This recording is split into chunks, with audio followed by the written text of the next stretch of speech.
Very, very curious. We bring it to you live, and then we bring you live reaction as well. That's Good Afternoon Britain, weekdays from midday. Only on GB News, the People's Channel, Britain's news channel. Every Saturday, 10 till 12, we'll bring you all of the news that you need to know. We'll also remind you that there is so much to smile about. It's my favourite time of the week. I get to relax, enjoy some light-hearted stories, and let Ellie teach me about fashion too. That's Saturday Morning Live, every Saturday, 10 till 12. Only on GB News, Britain's news channel. In the GB Newsroom, we bring you the news as it happens. With our team of dedicated journalists across the UK. We're ready to keep you up to date with what's happening every half an hour, every single day. Bulletins here on GB News. The People's Channel. Britain's news channel.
Good morning to you. The government risks Russian retaliation as Ukraine fires its first British Storm Shadow missiles. And on the same day as it's announced the defence budget will be slashed by £500 million.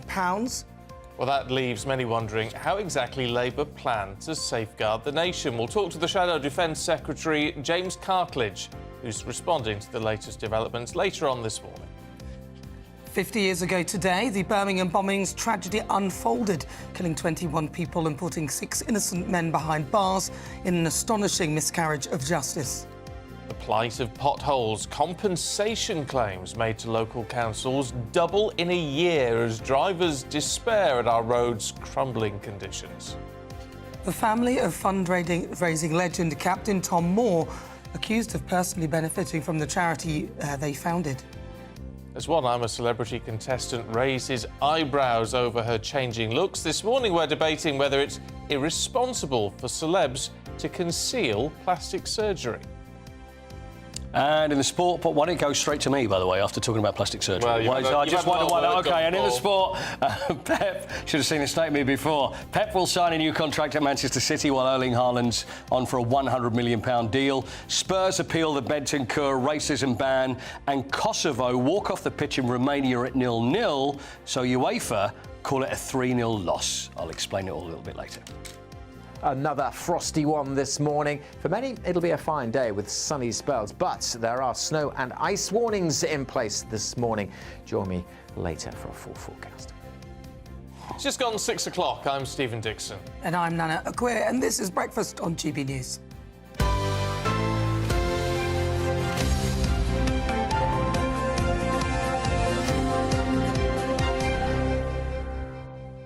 I want to know if any of us have got fancy toilets. Have you got a fancy toilet? I have not got a fancy toilet. What's a fancy... I don't know what a fancy toilet is. Here you go. This is in the Sun this morning. And it's this fella called Gaz Davies. Right. Right, and his downstairs toilet is all leopard print. Oh, nice. And instead of a mirror, he's got a big picture of Pat Butcher. Wow.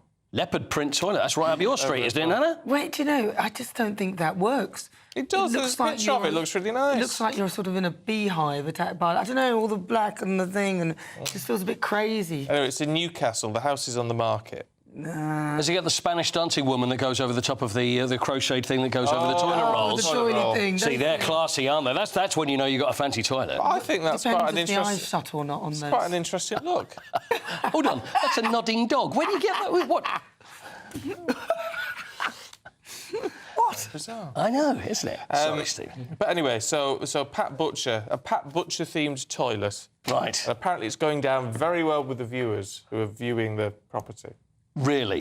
Fine. That's a selling point. No one's put an offer in. Of course not, no. Right, But okay. there you go. I think it's quite cool. Do they mention the rest of their house, or that's just what the toilet's like? But you get these God people. help us. You get these people with Star Trek houses and all this sort of thing, don't you? Yeah, it's like, you know what it is? It's like the Elvis jungle room. Elvis had a jungle room at Graceland. It's just the worst taste kind of thing you would ever see. The house Not that I would say that is bad taste in any way. Taste forgot. Yes, absolutely. Could be, yeah. Very nice.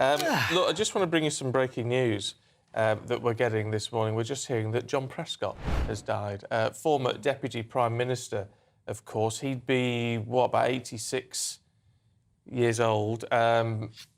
Lord Prescott, of course, as he became. We should say that John Oxley, political commentator, is here in the studio. We're talking about lots of things this morning, John, but just on this news. Now, I mean, he was an incredible figure in his own right, wasn't he? I mean, very much of the left, brought in to sort of satisfy the old Labour at the start of Tony Blair's new Labour, and in a way sort of worked in that role. Yes, I think was always, I mean, famously tough. You know, we all remember him throwing a punch at someone who egged him in, I think, the 2005 election, and was... But, you know, it was very popular throughout politics. I think very well respected. You know, someone who led a quite remarkable life, really, sort of starting off on the ships in Hull, finding his way into union politics, but really coming from that old left background, flying the flag, I think often standing up to people like Tony Blair in cabinet and winning a lot of friends. Even among those who didn't disagree with him, he was a big character and believed in what he believed in, and I think was very well respected. Did that? I don't know if it happened before, but did it set a model that we've seen other parties follow, or successive governments follow, saying, well, whoever's in charge, well, we've got to have a deputy who's going to, in effect, represent the other side of the party? It's something we've seen. I mean, the office of Deputy Prime Minister is a very odd one. We don't always have one. It doesn't have any official powers, but it is used, and particularly in the Labour Party, where they have this system where rather being picked, they're elected, so you can balance them out, and that's something I think has worked quite successfully politically. And it's often quite good, I think, for a leader to have someone who is going to stand up to them, and often helps their politics. And as you say, a man with a real reputation. Also, I mean, it's got to be said, there was, I mean, pretty realistic arguments of champagne socialism, two jags, and all sorts of issues. Maybe fell into the trappings of power a little bit. Yes, there was always this. This other side to him, I think it was not just having two jags, but it was having them sort of take him 200 yards at the party conference from his hotel to the venue. His wife had just had her head on. Yes, but I think that was part of his charm, and I don't think he really tried to deny that. He was quite brash in that way, and sort of said, well, I've done quite well for myself. I've got here, and I'm going to enjoy it. And I think. One of the things is particularly when he first went into Parliament, there were all sorts of stories of particularly some of the grander Tories taking the mick out of him. I think it was supposedly Nicholas Soames, who knew he'd been a waiter on a cruise ship and used to always shout, "Gin and tonic, please," whenever he saw him. And I think something we talk about now is bringing your whole personality to your job, and he is certainly someone who did that. I mean, he was also a very strong supporter of Tony Blair initially. Yeah. Until, of course, they had a disagreement with regard to Iraq. Yes, and I think, as part of that, he saw what was, regardless of his own political views and his own position in the party, I think he saw what Tony Blair was able to do to take the Labour Party back to power, and got on board very early with that, and benefited from being an ally, sometimes a critical ally. But yeah, it also points to the big rift that Iraq caused within the Labour Party sort of 15 years ago, 20 years ago now. It's interesting, though, isn't it, when we look back at politicians who die, and the older politicians, you can't help but think, well, they don't make them like that anymore. I mean, because part of the thing with him, as you said before, was we sort of knew who he was, warts and all. and you don't get... Everything is much more spun now, isn't it? Whereas he really... You sort of got what you saw. Yes, and I think there's now a lot more pressure, a lot more media spotlight and all this sort of sense of media training and taking the edge off. But, you know, there still are some of these characters around, and often they tend to be the people that the public like most because, regardless of their background or sort of exactly what they stand for, the fact they just are who they are often cuts through better than people who try to really manipulate their image and try to be something they're not. Well, there'll be lots of tributes coming in to John Prescott. Whether you agreed with his politics or not, he was certainly a character. We'll be reflecting that throughout the course of the programme today. But we do need to talk about what is happening right now, and that is that the armed forces have been hit by some £500 million worth of cuts, or savings it would be described, including 6 major programmes. Now, this announcement comes just hours after British Storm Shadow missiles were fired by Ukraine into Russia for the first time. Well, the Russian President, Vladimir Putin, has warned that continued conflict in Ukraine, and this is the dangerous stuff, could escalate to nuclear war. Well, John, as you know, is here. In terms of the cuts, can we start with the cuts? Because some of it seems to make sense. You've got some vessels which are 18 years over their expected service and are being got rid of. Sort of fine. Yeah. But you've got others which are you've still got 10 years to run, which are being got rid of, which doesn't seem to make any sense. Yes, and it's this problem we seem to have with the things we buy for defence and defence procurement overall. Sort of, as you say, there's some old stuff, we do need to clear that away, and the maintenance costs that are saved can be put into other things. But we seem to have this recurring problem that we enter a programme, it gets delayed, it gets more expensive, and by the time things have finally been delivered, they're either out of date or our needs have changed. And this is particularly looking at some of the drone programme. We've seen in Ukraine, the huge importance drones have had, but also what it's meant is the way drones are used has rapidly and quite radically changed. And so we're kind of stuck with, this technology that was great when we were in Iraq and Afghanistan, but it's very expensive and it's probably not suitable, but getting rid of it also seems a bit of a waste. And on the long term, we've been promising to raise defence spending, but this looks like it's going in the wrong direction. Well, but isn't there an argument that we waste an absolute fortune on defence spending? So in 2022, there was, £300 billion worth of waste. So if we carry on, I mean, that's a lot of money. Yeah. This is one of the problems, that defence spending, there seems to be a lot of fat in there. There's a lot of programmes that start off, they overrun, and then by the time they get delivered, they're no longer fit for purpose. We've had this problem, the Ajax fighting vehicle, which was one of these big procurement things that went out, was an absolute disaster. And we've seen it time and time again. So I think, one of the things that a lot of people in Westminster and in defence circles are saying is the amount of money we have to spend is one thing, that's a big political decision, but also we really need to look at how we spend it. Are we getting value for money? Are we getting the best equipment that supports what we're trying to do strategically, but also keeps our troops safe? Because at the end of the day, that's what this money is for. It is about protecting our troops and giving them the best equipment in the battlefield should they need it. I was just going to say, we've got to be careful about the language. We're talking, some people are saying it's £500 million worth of defence cuts, but it's not actually a cut to the defence budget, is it?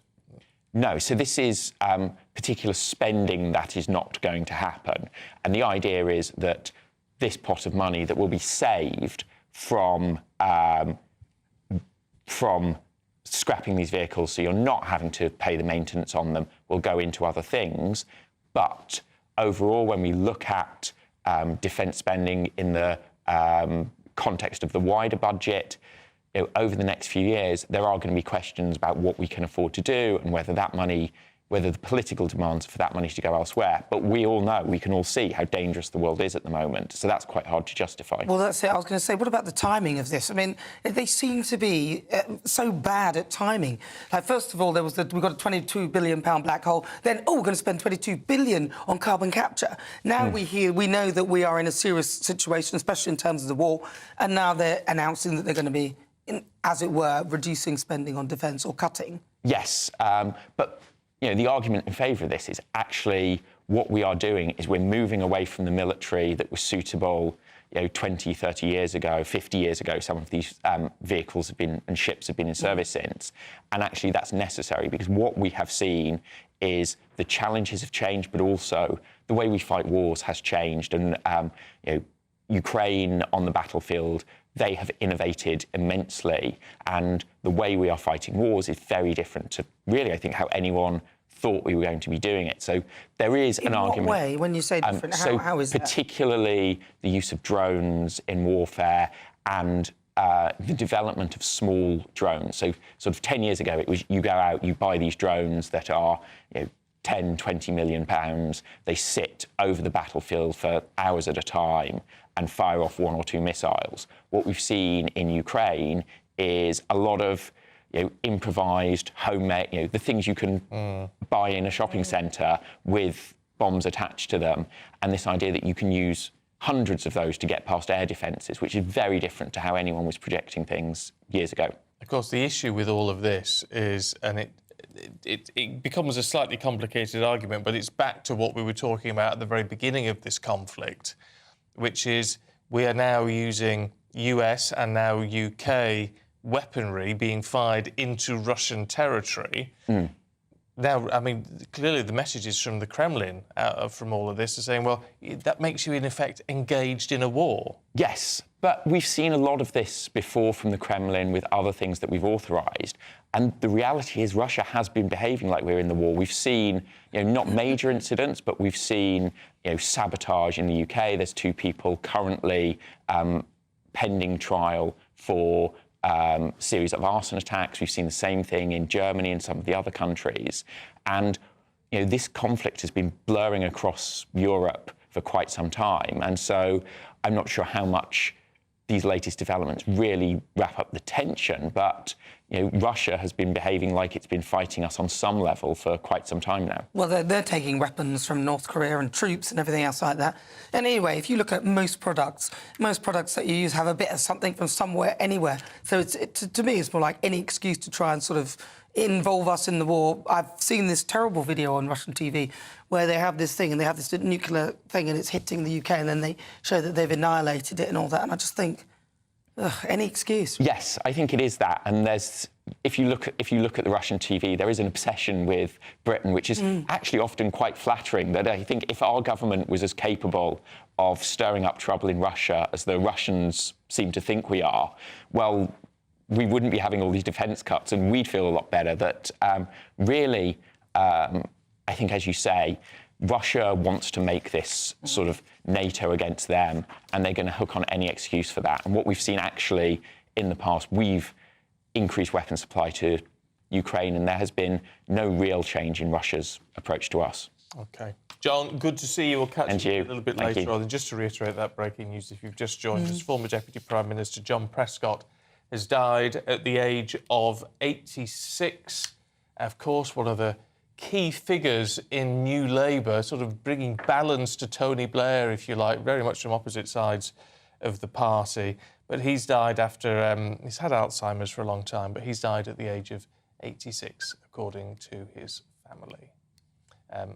OK, at 16 minutes past 6, let's have a look at some of the other key stories heading into the newsroom this morning.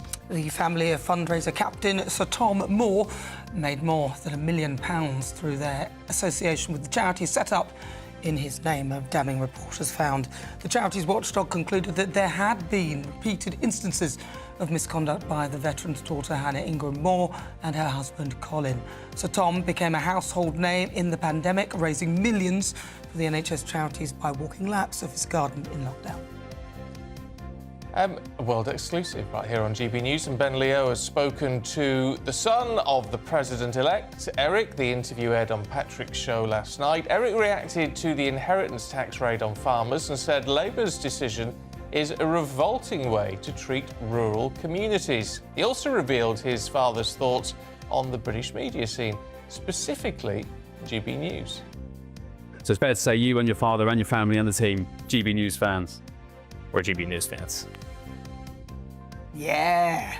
Oh, it's not. I wonder if they watch. I was expecting. No. You don't think they just get up on the weekends to watch your show? Super early. I mean, what time is it in America? I don't think so, You don't darling. think so? No.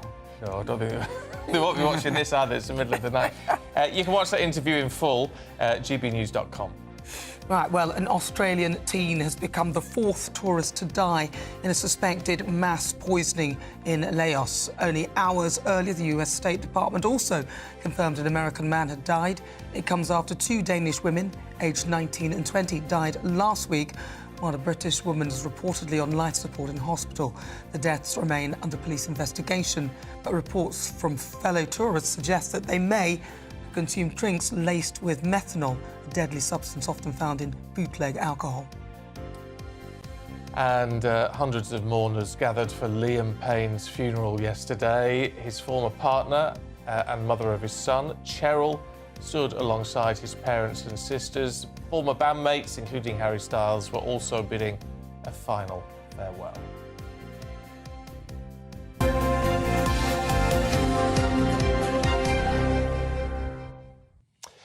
Right, it was a very cold morning this morning. Oh, were you a bit chilly when you got out of bed? I was, but you know, I had one of those nights where I kept waking up every single hour going, it's time to get up. Oh, and the thing was, because I hadn't set my alarm.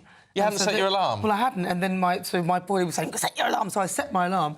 I thought, this will be it now. But I still got up every hour going, it's time to get up. Yeah, It's one of happens. those. It does happen, it does Do you get happen. that? Yeah, particularly on a Wednesday night. Is it? You get into Hump the swing day. of it. Eh? Hump day. Hump day. That's what they call it, hump day, Wednesday. Is it? Yeah, it's the hump of the week, the middle of the... Oh, I see. Oh, keep it clean, crack, it's early. No, it wasn't like that, but it's not the middle of my week, it's the start of my week. I don't know, hump day would be Saturday or something. Oh, that's the beginning of my week. Yeah, well, there you go. It all gets very confusing in this business. Right, anyway, it's a very cold start this morning. Let's get a look at the weather for you with Alex.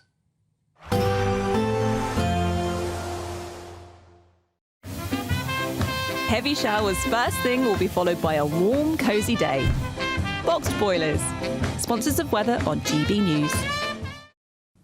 Morning. Time for your latest weather update from the Met Office here on GB News. Another cold one out there today. Ice and snow again. A bit of a hazard for the journey to work. For many, it'll be a fine, bright day with sunny spells. But we have seen wintry weather in the southwest through the night and staying pretty soggy here through the day and cold with further snow to come. Mostly over hills, but even some getting down to lower levels at times. Plenty of showers packing into the north of Northern Ireland, northwest England, western Scotland, and the snow showers keep on coming in northern Scotland. For much of eastern England, though, fine and sunny, but it is cold. Starting off below freezing, struggling to 3 or 4 degrees in many locations. And when you add on the breeze across northern Scotland, well, it feels even colder. And cold enough, certainly, for the snow showers to come piling in. Maybe rain right on the coast, but plenty more snow showers packing in, particularly over the hills. So further accumulations of snow likely, not very pleasant on the roads. And as we go through this evening and overnight, we could see a bit more in the way of wet weather returning to Northern Ireland and northwest England. That will mostly be of snow only over hills, lower levels rain, but we could see some further coverings of snow in places. Same goes for southwest England through the day today. Wet weather slowly pulling away this evening. But again, a few spots could see a centimetre or 2 more snow. And that zone over northern England pushing into Wales and the Midlands, again, might wake up to a covering. And even if the showers are of rain, that's still going to cause a few problems as temperatures drop down to freezing or a touch below. Could well be very icy through this evening and first thing again tomorrow morning. We'll continue with some snow showers in northern Scotland. The showers across Northern Ireland, Wales, western parts of England will turn more to rain as we go through tomorrow because slightly milder air is moving in. Again, for much of eastern England, some good chunk of the south, it'll be a dry day, much brighter day for South Wales and southwest England compared to today, and a little bit milder as well. But for many, still feeling pretty cold tomorrow. A nice bright morning will generate a lovely warm day, right through to the evening. Boxed Solar, sponsors of weather on GB News. Yeah, well, milder tomorrow, we said. Possibly, slightly. We love it, don't we, in this country, talking about the weather. Well, of course. That's great. Of course we do. Gives us something to moan about, whether it's too hot or too cold. I love it. Just a little chance to go, oh. Yeah. You can growl at the weather forecast. Right, 50 years since the Birmingham bombings, we're remembering the terrible case and terrible miscarriage of justice which occurred afterwards as well. Full details for you in a couple of minutes.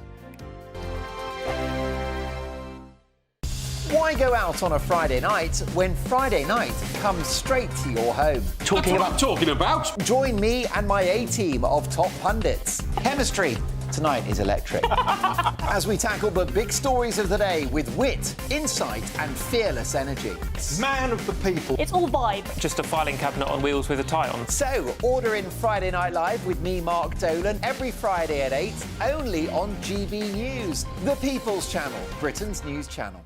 Good Afternoon Britain isn't just about us. The wonderful thing about this programme is it's about everyone watching. It's an interactive programme. Well, there absolutely is something to see here, and we're going to be talking about it more. Whether it's breaking royal news, Will, please bring us up to date. or indeed a particularly punchy speech in the House of Commons, Very, very curious. we bring it to you live, and then we bring you live reaction as well. That's Good Afternoon Britain, weekdays from midday. Only on GB News, the People's Channel, Britain's news channel. Welcome to State of the Nation, daily plunge into the stories shaping our country. I'm Jacob Rees-Mogg, and Monday to Thursday we bring you the insights, the facts, the truth about how our country is being governed. Because what happens in Downing Street matters down your street. Tune in to State of the Nation every Monday to Thursday, 8 to 9 o'clock. Only on GB News, the People's Channel, Britain's news channel.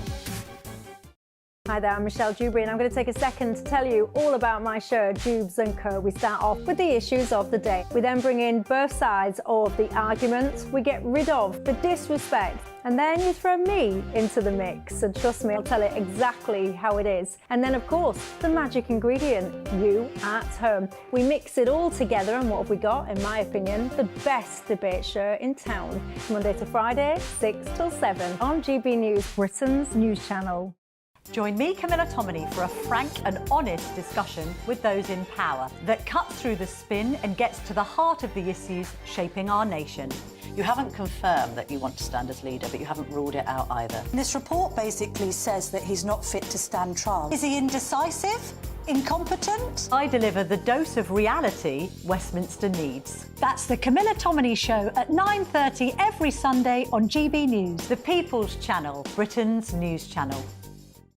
It's Patrick Christie's Tonight, and here we do things differently. It's explaining the absolute madness of this, doesn't it? It's explosive. I mean, this is very good. It's lively. 850. Your government sat there, Sean, and it did nothing. It's controversial. And the Middle East has been in turmoil since before I was born. It's everything you need to kickstart your evening. Everyone's had their Weetabix tonight. I love to see it. That's Patrick Christie's Tonight, weeknights from 9 p.m. Only on GB News, the People's Channel, Britain's news channel.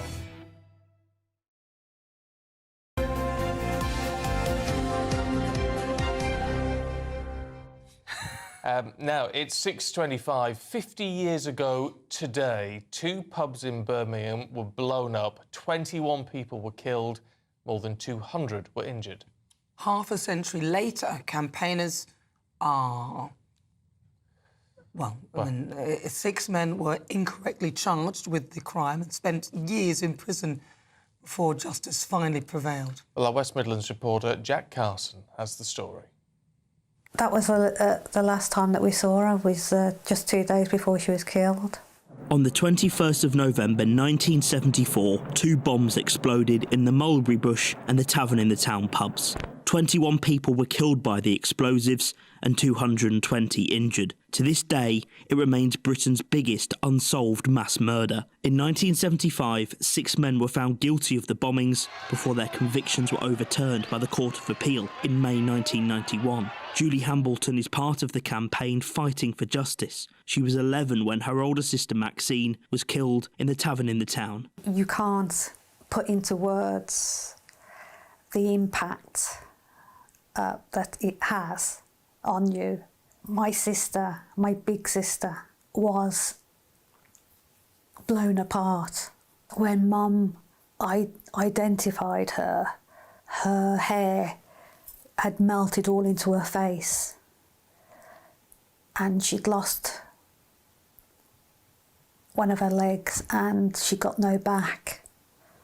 Half a century later, the campaign group are calling for a public inquiry. In October, Security Minister Dan Jarvis confirmed to Parliament that requests for one would be considered as soon as possible. You can't go through life hating but you must fight for what is right. We cannot allow anyone, anywhere, to feel that they can come to any of our cities or towns and kill with impunity. At 11 minutes past 8, the Birmingham Mail and Post received a call from a man who said 2 bombs had been planted in the city centre. He finished by giving the official code used by the Provisional IRA. Just before 8:20 p.m. here on what used to be the Mulberry Bush pub, the first bomb was detonated. In all, it killed 10 people, including 2 teenagers who were simply walking by. They were 16-year-old Neil Marsh and 17-year-old Paul Davis. 3 months after his death, Paul's son, Paul Bridgewater, was born. He describes his life growing up without his father. There'll be a moment where I'm doing something and it'll just come up and think, oh God, I wish I'd met my father. I say it to my other half, Bev, sometimes. We'll be talking about something. I think, oh God, I'd love to have done that with my dad. I'm a big, Aston Villa fan. My father was. Now that I never knew that when I was a child. So that's something that that they say that you're chosen. That's something I could have gone to the games with him. I go, I'm a season ticket holder. I could have been doing that with my father. So I just feel that I've missed out on so much. 50 years on, the campaigners are still fighting. But today, this city falls silent to remember the 21. Jack Carson, GB News, Birmingham. Half a century and still the controversy continues with that. Look, still to come, we've got lots more for you, including all the sport with Paul Coyte. The latest GB News travel. Good morning, I'm Russell Holding. In Murray, the A941 is closed northbound at the junction with North Street in Rothes because of snow, and the A939 is closed each way because of snow between Cottbridge and Tomintoul. In Aberdeenshire, the A97 is closed each way where a lorry's broken down in snow between Lumsden and Rhiney. The M57 on Merseyside is blocked northbound by an accident between junctions 1 and 2 from the M62 to Prescott, causing queues. There are delays of up to half an hour to trains at Crewe because of a points failure. In Oxfordshire, the A34 is closed southbound from Milton to the Chiltern interchange for emergency repairs after an accident yesterday lunchtime, causing delays for traffic heading towards the M4. And the M2 in Kent closed eastbound from junction 5 at Sittingbourne to 6 at Faversham after an accident last night. You can stay up to date throughout the day by visiting our website, gbnews.com. Sunday with Michael Portillo from 11, only on GB News. My next guest's book will certainly provoke you. Lord Sarch's book, Orgasm, probes 21 such ideas, chapter by chapter, in a stimulating reading experience, covering subjects from geopolitics and etiquette to the economy and the afterlife. Maurice Sarchi argues that rigorous thinking can create a blissful mental experience. Well, the title is Orgasm, and I try to investigate the question of whether it's possible for there to be an orgasm of the mind which is equal in bliss to a physical orgasm. That's very interesting. And theoretically, the way that arises, I'll finish. Theoretically, the way that arises is by addressing conflicting ideas and then for there to be a revelation of true wisdom. That's the purpose of the book. And I think you can sum up British politics completely in 2 sentences. You'll understand very well, Michael. Conservatives are efficient but cruel. Labour is caring but incompetent. So you can see there that if you have a situation in which the Conservative Party turns out to be, in people's opinion, inefficient and cruel, well, then you're likely to have a very bad election result, which is exactly what we just did. And why? So you have quite a lot to say to Kemi Badenoch. I mean, the first thing you would say to her would be, read my book, please, I suppose. Well, that's absolutely the first thing. It's a perfect Christmas present for her to give, as I was saying. So that's number one. So after she's done that, well, then her level of wisdom, which I'm sure is already very high, will be greatly increased, and she'll be able to address the complex, provocative, controversial issues aired in this book. GB News, the People's Channel.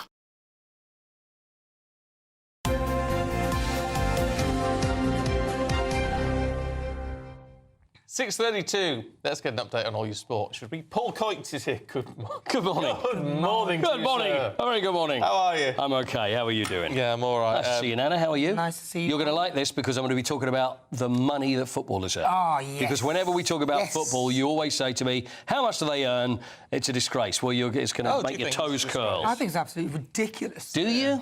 They're kicking about a bit of leather around, you know, and getting all that money, falling over when in little hurty ways when somebody's hardly done anything, then they collect hundreds of thousands of pounds a week. Unbelievable. See, that's the politics of jealousy there, Nana. Politics of anger. If you could earn that, you'd go, yeah, all right, I'll have it. With you and your little hurty ways, you'd be exactly the same. I would take it, but I would give a lot of it away, and I'm sure a lot of them do, but I just think it's just excessive. You've gone so down in my estimation. Yeah. You'd give it away. I probably wasn't that high up anyway. I would. There's probably nowhere else to go. I wouldn't give any away. I'd give maybe some away, but that's the end of the sport, so that's what Nana thinks about the football. What's the point of doing any more? Pep Guardiola. Go on. Right, so Pep Guardiola, he's signing a new deal with Manchester City. They've got these 115 charges still against them. We're still waiting to see what happens with that because we don't know whether the charges are going to stick, whether they could be relegated for this, whether it's just going to be ignored. But anyway, Pep has shown his loyalty to Manchester City, and I'm sure the loyalty came with a rather large paycheck as well to go with it, Nana. So it's another year that he signed. There is a no-break clause in that. See, the thing is, it's only another year. It's like, oh, yeah, people are up in arms or very excited about the fact there's no break clause. So should the decision be made that Manchester City are going to get relegated, if these charges stick, it basically means that Pep Guardiola will stay with them. But he's won everything, and I don't think he would walk away because he'd probably think, you know what, it's another challenge. If we go down, I'll stick around. I love being there. He's looking at the money.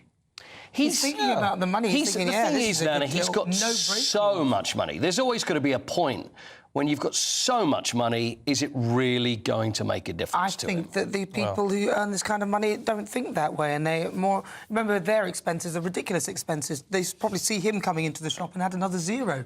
Do you think so? When he goes into Tesco's, he comes in for a sandwich, they'll be that'll be £700, please, for the cheese and tomato, Mr. Guardiola. Be interested if he's flinched at that, isn't it? Meanwhile, Erling Haaland. They want him. He's still got a couple of years left on his contract, hasn't he? He has, yeah. So why are they talking contracts now? Because you always want to nail these people down. Because if the contract runs down and you get to the point where it's a year to go, then it starts getting a little bit panicky because you don't want them to leave on a free transfer. Because if it did actually run down to zero, they wouldn't be able to sell him. He could go wherever he wants, so you need to get this deal sorted. So he's already doing OK at the moment. He's... Right, just cover your ears, Nana, because I don't want to see your face when I say this. He's got 2.5 years left, as Stephen said. £375,000 a week. He's on at the moment. That's before bonuses. Why? Because it actually is worth it to have that. It all goes back to... Even if you look at... We used to talk about this with film stars, and you go, how on earth are they earning, and going back years, £5 million a film? Through sales, right? So they've done a deal through sales. Yeah, but and then Manchester City then will get their success. They've got very rich owners. So all clubs that can afford to pay that for players, it will then, won't guarantee them success, but it's darn closer to them winning things. Then it involves competitions won, and then the money that the club can make. It works for them, because if it doesn't, then they wouldn't do it. £20 million a season already, so they're talking about a new 4 to 5 year deal worth around £100 million for Erling Haaland, and then you've got sponsorship and other things, so he'll be OK for a while. So I've got a list, actually, of the highest earners in the Premier League. So at 5, you've got Raheem Sterling. So this is just their basic, what they're earning. This is minus bonuses. So he's not even playing that much, not playing for England anymore. £325,000 a week. Mo Salah for Liverpool is on £350,000. Casemiro at Manchester United, also £350,000 a week. Erling is only second on £375,000. And Kevin De Bruyne, also at Manchester City, £400,000 £100,000 a week. And they're talking about with him, because he's a little older now, he's like 34, and can he do what he used to? It's whether he's going to stick around at Manchester City, and maybe they could drop that down just a little bit because he's worth that much That money. excuse where they used to say, oh, it's because their career doesn't last that long. I mean, that's gone. If you're going to earn £325,000 a week or 400 grand, you don't need to do that for. You don't need to, and that's the thing. When you see older players and you speak to players even from like 20 years ago and say, "What's the thing that you?" They go, "Oh, the money." But they are, because they see that their counterparts from these days who were earning so much. We all money. used to go and run pubs and things. That's didn't we? right, I yeah. used to Because they used to earn just above probably the sort of usual wage, and which was sensible. Yeah, which was sensible. 57 grand a day. That is on. It's only 57,000 a day. Oh, Lovely. That's not bad going. Is that a 5-day week or a 7-day? That's a 7-day week. Yeah, so it's a couple of days doing nothing. Not bad going. Not bad going. Love it. You got time for anything else, or are we going to leave it for there? We've got to leave it there because we're going to talk money, Paul. And I've got air hockey for you later as well. You'll love the air hockey. We're going to look forward to that. No, we're going to talk money because it's the last week of our big Christmas giveaway. Loads of money, loads of shopping vouchers and some GB News goodies. Here's how you enter. There's just 34 days until Christmas, and it's the final week to see how you could enjoy it on us. That's £20,025 in tax-free cash to make 2025 fantastic. £5,000 to spend on gifts for all of the family. £500 in vouchers to buy a slap-up Christmas lunch at your favourite supermarket. And finally, a GB News Christmas goodie bag. Plus, we're going to get it all to you in time for the big day. For another chance to win, call 0903 681 3232. Calls cost £2 plus your network access charge. Text cash to 63232. One entry costs £2 plus one standard network rate message. Or text bonus to 63232. 5 entries cost £5 plus one standard network rate message. You can enter online at gbnews.com/win. Entries start from just £2. Or post your name and number to GB09 PO Box 8690 Derby DE1 9TT. UK only. Entrance must be 18 or over. Lines close at 6 p.m. on Friday. Please check the closing time if listening or watching on demand. Good luck. Yes, good luck indeed. On the way, James Schneider and Charlie Rowley will join us as we pay tribute to John Prescott. This is GB News with Stephen and Nana. This is Britain's Newsroom, where your voice matters. It's just astonishing. With expert analysis and honest opinion, we don't just keep you informed. We bring you unique perspectives you won't see anywhere else. Can't argue with any of that. When the news happens, it happens here. On Britain's Newsroom, weekdays from 9:30 a.m. Only on GB News. Headliners. Tomorrow's papers tonight, every night from 11 p.m. Telegraph now with bra news. And Lewis, do you remember when you took your girlfriend for her first fitting? This is M&S Trans Row. After I've got a youngish girlfriend. But She was youngish when you first met her 20 years ago. yes, stay young. I don't like. I don't even want to read it. So it's so pervy. It sounds pervy. If I think it's pervy, it's probably very pervy. Okay. It says it's first bras for young things. They can't even say young girls. Well, let's have a look at it. It is it's upsetting. Smart, strong, supported. First bras for fearless young things. So this has been picked up. Actually, Bev Turner from GB News. Took a photo of it, put it online. It's created a bit of a furore. First of all, those kind of bras are basically unnecessary. They were when I was that age. Wearing your bra. Wear those bras. They used to call them training bras, and I don't know if they really were necessary at that time because they didn't have like. You've really got to the heart of this, haven't you? This is one time I'm not going to interrupt you. Yeah, it's not. No, they're not really necessary. It's not. Because otherwise... So really, this is a non-story. Okay. Well, yeah. I think it's... I don't know. I mean, there's a little bit of me that was kind of like, pick your battles. Is this the hill to die on? I don't know. The young things, they're saying I would say it's a dodgy advert anyway, it feels like, because saying young things feels like it's as it says here, like objective. It's sort of saying that they're objects. Yes, but this is my point about the West. Like, are you aware of a company called Pretty Little Thing? Do you know what I'm talking about? Like, one of the major brands for young women in this country is called Pretty Little Thing. I just think that's hilarious. Where were the feminists when they named that? So you go on the tube any day of the week and it says Pretty Little Thing, and there's these women in tiny dresses, and I don't know. GB News, the People's Channel. In the GB Newsroom, we bring you the news as it happens. With our team of dedicated journalists across the UK. We're ready to keep you up to date with what's happening every half an hour, every single day. Bulletins here on GB News. The People's Channel. Britain's news channel. Join me, Nana Akwe, for an informative, interactive news programme with a difference. It's fun. No, he didn't say that, Dave. I'm so surprised. I think there's an element of truth to that. Join me from 3 p.m. every weekend, only on GB News, Britain's news channel.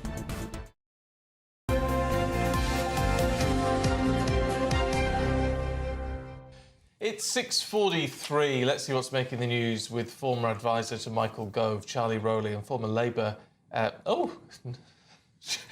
former Labour candidate Susie Stride. Susie, you've changed. Very nice to see you, yes. Former Jeremy Corbyn advisor, James Schneider. Good to see you this morning. Look, we've got to talk about John Prescott, the former Deputy Prime Minister, who has died at the age of 86. James, what are your thoughts? Yeah, it was a bit of a shock this morning seeing it come up on the news. I knew him a bit from when he was campaigning with us, particularly in the 2017 election, and I know his son. He'd been unwell for quite a long time. He'd stopped going into the House of Lords recently, and he had Alzheimer's. And I think I saw the statement the family put out this morning, and they said, please don't send flowers, please give support to Alzheimer's research, which I think is a good message to take away from it. Charlie? Yeah, I think that's definitely a good thing to take away from it. I mean, it's important to remember that, he was Tony Blair's Deputy Prime Minister for the whole 10-year period, which is, in today's politics, almost unheard of, when people have moved around and shuffled hitherto. And he was also, as Deputy Prime Minister, he was the local government minister, so he held a department as well as as well as being the Deputy Prime Minister. So he had a long time at the top of Labour Party politics, obviously known for his tough talking and his approach. We'll never forget, I think, that general election in 2001. I think we were talking outside a second ago, where he was egged by a protester and punched him, and ended up giving him a bit of a left hook, which actually I think endeared people to John, because that was his character. I mean, because the PM, Tony Blair, said at the time, "Oh well, John will be John." Yes, yeah. That was part of the appeal, wasn't it? That yes, a straight talking man, bit of a champagne socialist, you could argue, with the two Jags and all the rest of it, and protecting the wife's hairdo and what have you. But you sort of knew what you were getting. Yeah, and he came up as a merchant seaman, came up through the union, and yes, as you say, he'd done well for himself in life. He was Deputy Prime Minister for 10 years. Was Deputy Leader of the Labour Party for a long time, but he'd still had. He has to have working class trade union values, and we saw that when I was working for Corbyn and for the party, and he was, John was still around. So I think he kept those values, and that gave it something of an anchor into the New Labour project, which kept trying to veer off away from those things, and having him there was something holding it down. And I think also finding what people underestimate John's involvement was that he was the sort of the glue between Tony Blair and Gordon Brown. He was the peacemaker, the broker between the two.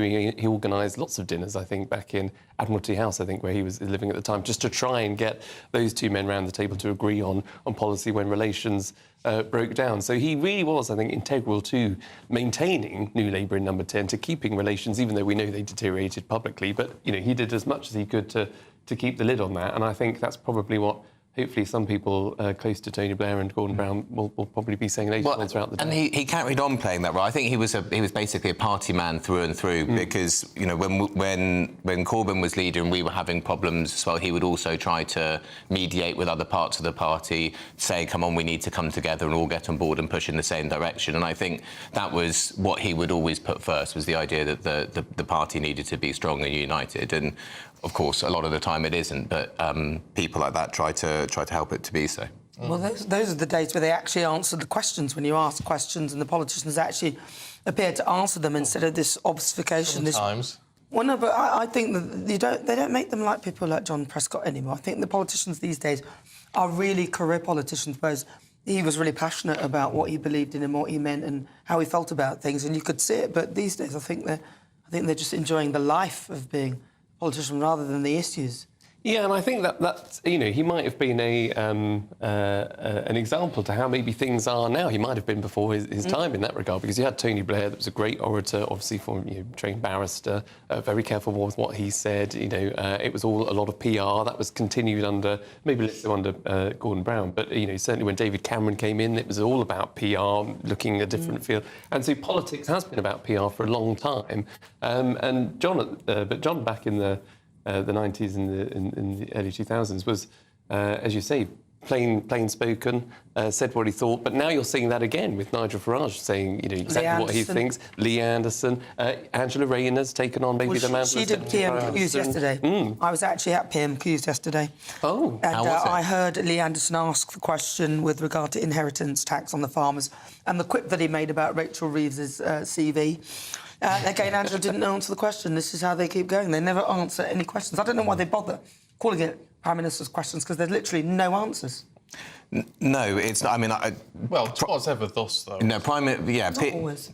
PMQs is. I mean, I know Tony Blair wrote in his memoirs he used to feel physically sick before doing so, and I don't really understand why, because they can dodge the question. They've got a big bundle in front of them of everything, of all the answers that they can give, and I think we've moved on. Our politics has moved on because the ways in which people can be questioned and challenged has moved on. Parliament used to be extremely important for that because it was basically the only venue in which you could push and challenge ministers. And now, because they won't engage with them, and there are other fora where they can be challenged, including in the media, including social media and so on, it's more of a farce. It's performative. It's performative. I was there. I mean, whilst we're on it, we could talk about an inheritance tax rate for farmers, because Charlie wants to stick up for the parliamentary game and... I sort of, you know, it's interesting that Tony Blair did feel sick about 3 minutes before 12 every Wednesday, but it was he that brought these... It used to be 15 minutes on a Tuesday and Thursday, and he consolidated it to half an hour on a Wednesday. So talk about inflicting, you know, self-inflicting pain on yourself. But he was very good at it. But look, there's a problem for Angela Rayner, because unlike, you know, if we're comparing her to John, at least John, as we just talked about, did sort of try and answer the question. It's always going to be a bit more Punch and Judy when it's your deputies and not the main players. But Angela's getting into a bit of a situation, whether it's a deputy, where she's deputising for the Prime Minister, or whether it's her own departmental questions. There is a theme emerging where she holds on to the bundle that James was just talking about, and it is read word for word, so question, and there is a scripted answer. There's no flexibility to be able to say what we're actually doing or what we're not doing or what we're thinking about. There's no room for manoeuvre because some of our politicians either don't have a view, or they don't know what the policy is, or they're too frightened, maybe in the case of farming. Dropping themselves in it. Or dropping themselves in when there may be a U-turn. And because of the protests on Tuesday, which I think has galvanised the country, people have recognised that actually these are hard-working people. These people do not earn a huge living, our farmers. They farm their land. They're sitting on valued land, which is obviously valued as an asset. But it's never realised. But it's never realised because they're not selling it for property. Farmers today could just sell up and say, you know what, OK, yes, we'll pay a huge amount of tax for selling our land and turn it into property. But, you know, where's your food going to come from? Well, exactly. They're selling it to the developers. I mean, even Eric said that, didn't he? Eric Trump, is it? Was it Eric speaking to Ben Leo? He was. Well, yes. Well, he said it was disgraceful. Even America are sort of coming in and saying things, which I'm glad they are. What's it got to do with Eric Trump? Well, I'm glad he's speaking up for the farmers. He probably owns an estate somewhere in Britain, and it's going to be taxed, or maybe his dad does. Maybe speaking up for the farmers. It's absolutely ridiculous. I mean, what do you think, James? So I think that Labour have actually shot themselves in the foot by making this something against the farmers. There is a real issue, which is that some very rich people are avoiding tax by buying agricultural land. There's and very little evidence of that, though, to be fair. When they've looked into this, there's not a lot of evidence of that. There is, that of the about 500 estates a year that claim this inheritance tax relief, around half of them haven't filed any income, agricultural income from that land in the last 5 years. So that means that there are a couple of hundred, 200 to 300 estates a year that aren't paying inheritance tax, that aren't really farms. Well, but no, hold on a minute. If it's that easy to clarify, then why don't you just say if you're not actually recording any farming industry, then you'll be subject to the tax? You've already got to exactly where I am. I think that's exactly what should happen, and they shouldn't be charged 20%. They should be charged 40% because it's not a farm. The thing is, if you did that, that would change behaviour in a good way. They would, maybe some of them sell the farms and then the farmers could take them over. It wouldn't raise the maybe 200 million a year that they think it's going to raise. But that's fine, because there are plenty of other ways in which you can raise what is not in big tax terms a tremendously large amount of money, which wouldn't impact the sort of the marginal smaller end farmers. Now, of course, very big land. But again, this is part of the issue. The government's landed themselves in real hot water for this. There are protests on the streets of the capital for a new government straight after their first budget. Over 200 million. Which is peanuts. And also, you don't know how much you're going to raise because you don't know when people are going to die, when you're going to realise any of this. So it's, again, a sum that you can't quantify and you have no control over when that money will come to you. Seems a bit silly. So on the quantity, I mean, you can look at what it would have brought in previous years, and then you can estimate. But anyway, but to the point about causing this much fuss over a small amount of money, I mean, this is consistent actually with what Rachel Reeves has done. Yeah. You've picked big fights with big sections of the population over relatively small amounts of money in order to avoid doing something sensible. For example, taxing the big wealth of financial assets of people with more than 10 million, for example. Yeah, okay, fair point. Charlie Rowley, sorry. Alex. Yeah, well, there with I can give the weather. We'll be back in a bit. Let's get an update with your weather. Alex Deacon.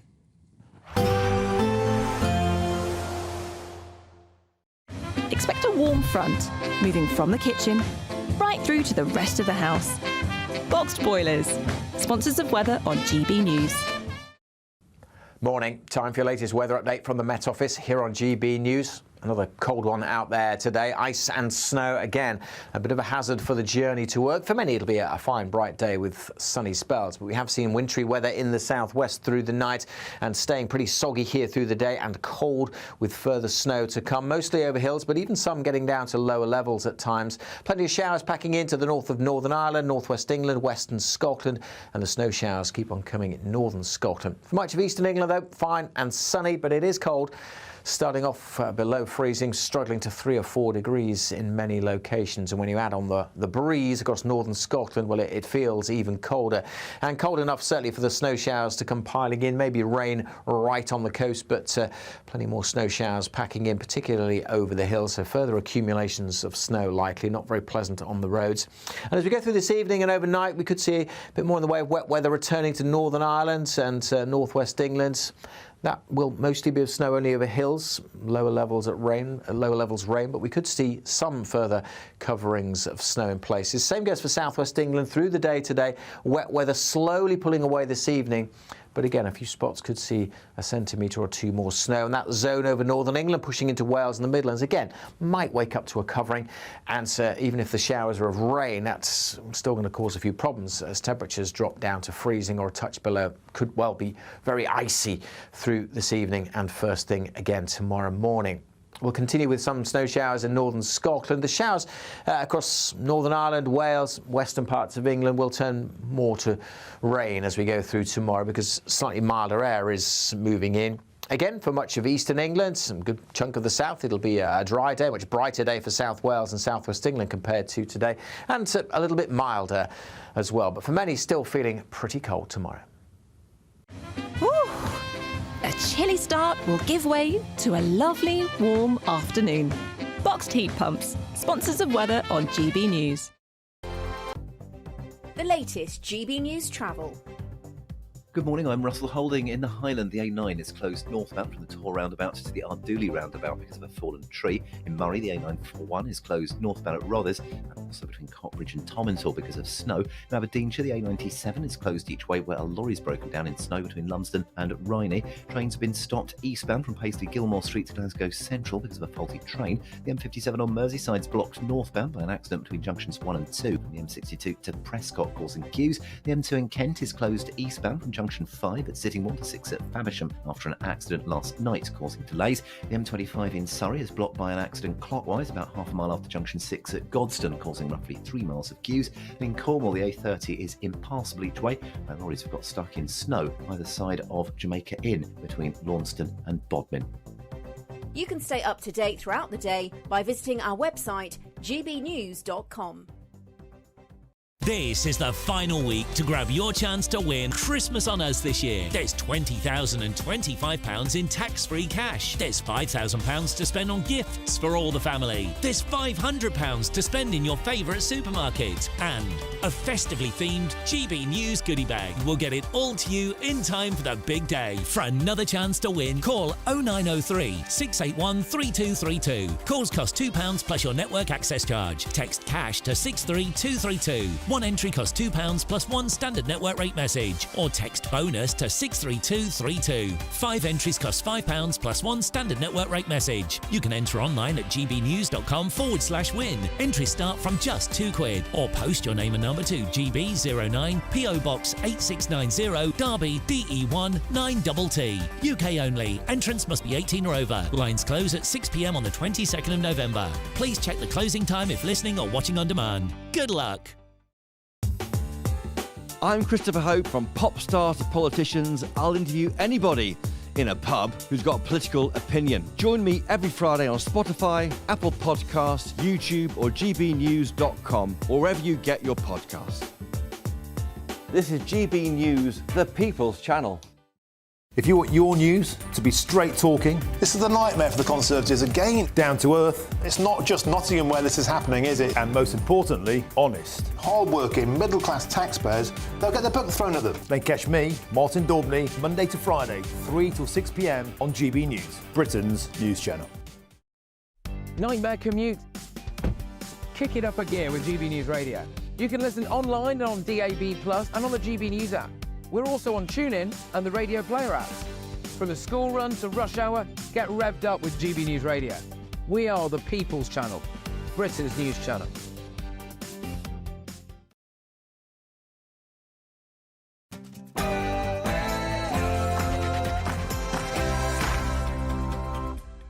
Good morning to you. Britain's longest-serving Deputy Prime Minister, John Prescott, has died at the age of 86. A former trade union activist and a luminary of the new Labour government.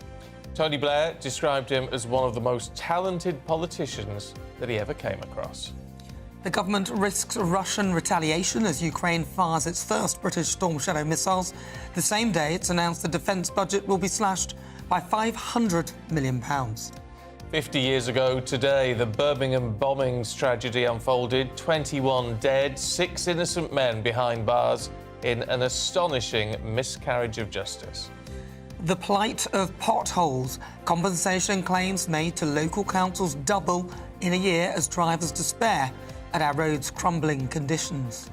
Family of fundraising legend Captain Sir Tom Moore accused of personally benefiting from the charity that they founded. And as one I'm a Celebrity contestant raises eyebrows over her changing looks, this morning we're debating whether it's irresponsible for celebs to conceal plastic surgery. And in the sport, Pep Guardiola will sign a new one-year contract at Manchester City with no break clause. In rugby, Steve Borthwick and Warren Gatland probably won't be getting new contracts soon as England and Wales need wins at the weekend. And Kosovo walk off the pitch in Romania at 0-0. So UEFA call it a 3-0 loss. Another frosty one this morning. For many, it'll be a fine day with sunny spells, but there are snow and ice warnings in place this morning. Join me later for a full forecast. It's just gone 7 o'clock. I'm Stephen Dixon. And I'm Nana Acquia, and this is GB News Breakfast.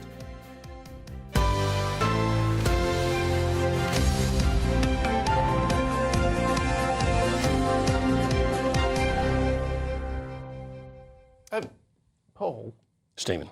3-0. Take me through this Kosovo thing. I know you're going to go through it later. Yeah. But if you walk off the pitch and it's 0-0, why is it then determined to be a 3-0? Because, to cut a very long story short, Kosovo had Serbia chants come from the Romanian fans, and Kosovo were not happy about that because they saw them as racist chants and just thought, we're not taking any more of this. It was 0-0 at the time, so they thought, we're walking off. And they said, we're not going to play on under these circumstances. And I said, good for them. That's good, yeah. And they walked off.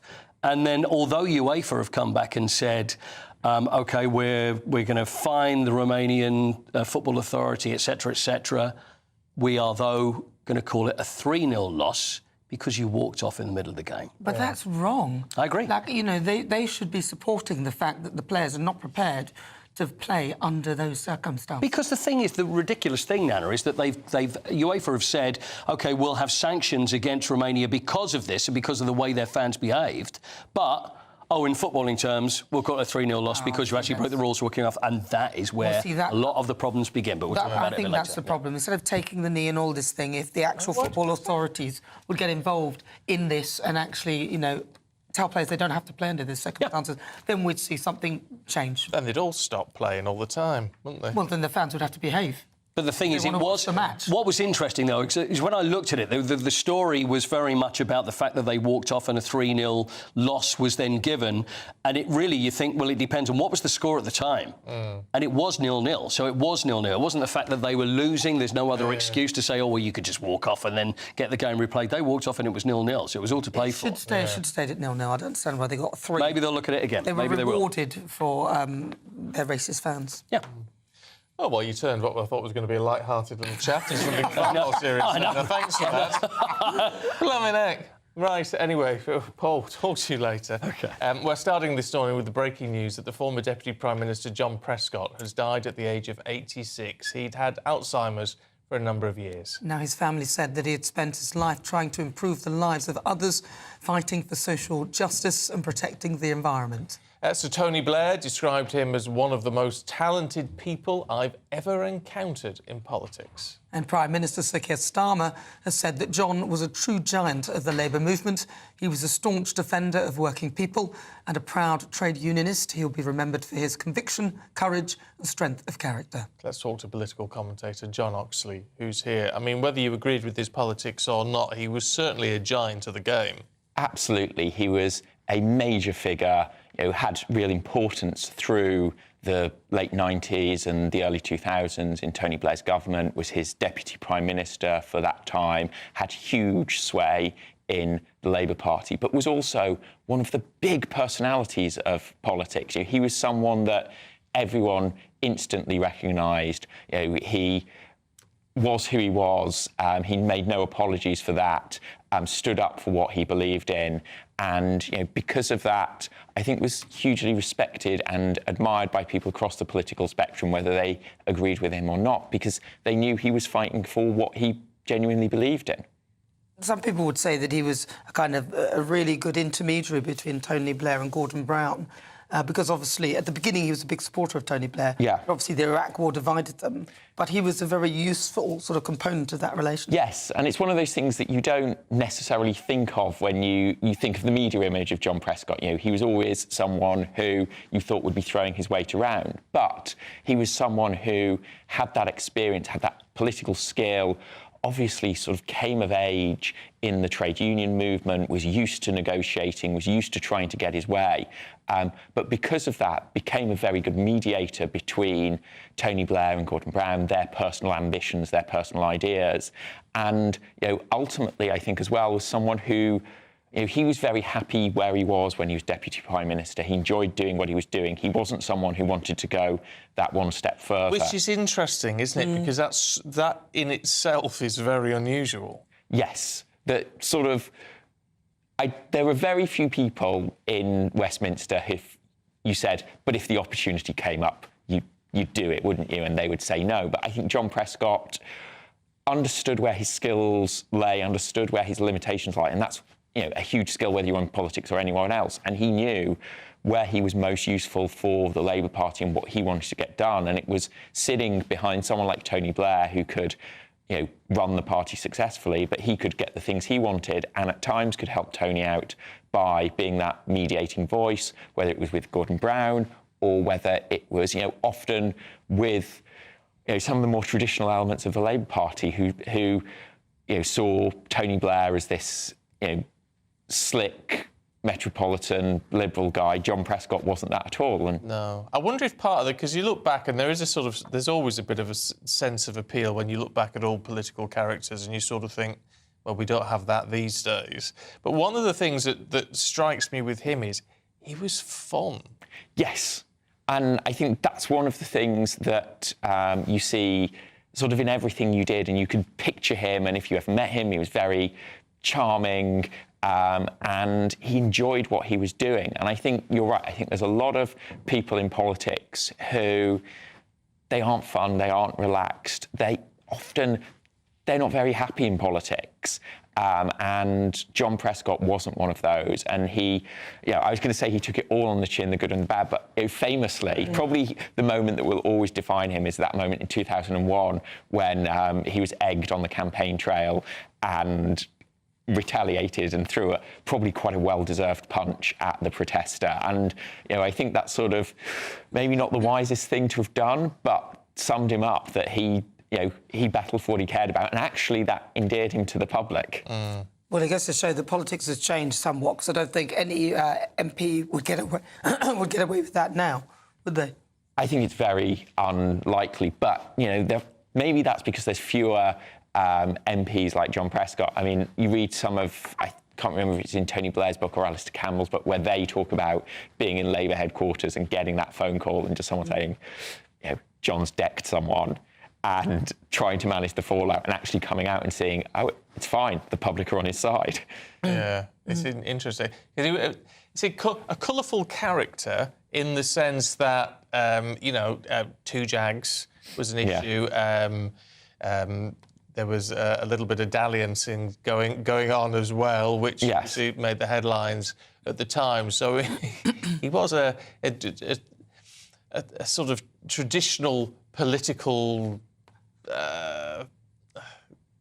character is the sort of nicest way to put it, in a way that lots of others have been before. Yes, but it's funny, now more and more we talk about this idea of, bring your personality to work and, live what you do. And, what an example of that was John Prescott, and for the good and the bad. Well, he was just himself, wasn't he? Yeah. And actually that's a dwindling sort of politician these days, because they're so cloaked in something else, in fakery. But, Yes. we like these down-to-earth politicians. Do you think we're coming back to that now? Because you've got Donald Trump in the White House, you've got, characters like Nigel Farage who seem to be leading a political movement. I think that very much. I think what we've seen is people have grown a bit tired of these very media-formed, slick sort of focus groups, Tony Blair type. We've seen a few versions of that, and the people who are sort of more genuine, more organic, do often come through. Although, of course, some of them, that in itself is very studied and very deliberate, and you never quite know with politicians whether it's the real them or... No, that's Boris Johnson. On your mind. Yeah, but yes, the Boris Johnson who sort of famously would always turn up at a TV studio, have his hair brushed for him, and then before he went on would ruffle it up again, so he had this unkempt look, which... But maybe he preferred it like that. But, yeah. Well, yeah. I think he did better. Actor, do you think? Well, no, I just think he's... I don't know, I sort of think Boris is quite genuine, really. I think he's genuine as well. But anyway. Right, John, don't go anywhere, because we're going to stay with you to talk about the armed forces hit by, these savings, put it that way, of £500 million. 6 major programmes are being cut. Now, of course, this announcement comes just hours after British Storm Shadow missiles were fired by Ukraine into Russia for the first time. Well, it all gets very serious because Vladimir Putin has warned that continued conflict in Ukraine could escalate to nuclear war. I mean, John, in terms of using British weapons being fired into Russian territory, there was always this threat that Putin could use that as an excuse to escalate action. Well, he's using the language again, but do we think he will actually do anything? I think that's quite unlikely. We've seen all through this conflict, Putin has said the more the West gets involved, the more the West becomes a target, particularly talking about nuclear weapons. But, that's very rarely sort of failed to stack up. And actually, what you see a lot of sort of experts on Putin and on Russia generally say, no, this is, he's a sort of mafia guy. He makes threats, and if you back down, he makes more threats. But if you stand up to him, that's when he sort of gets constrained a bit.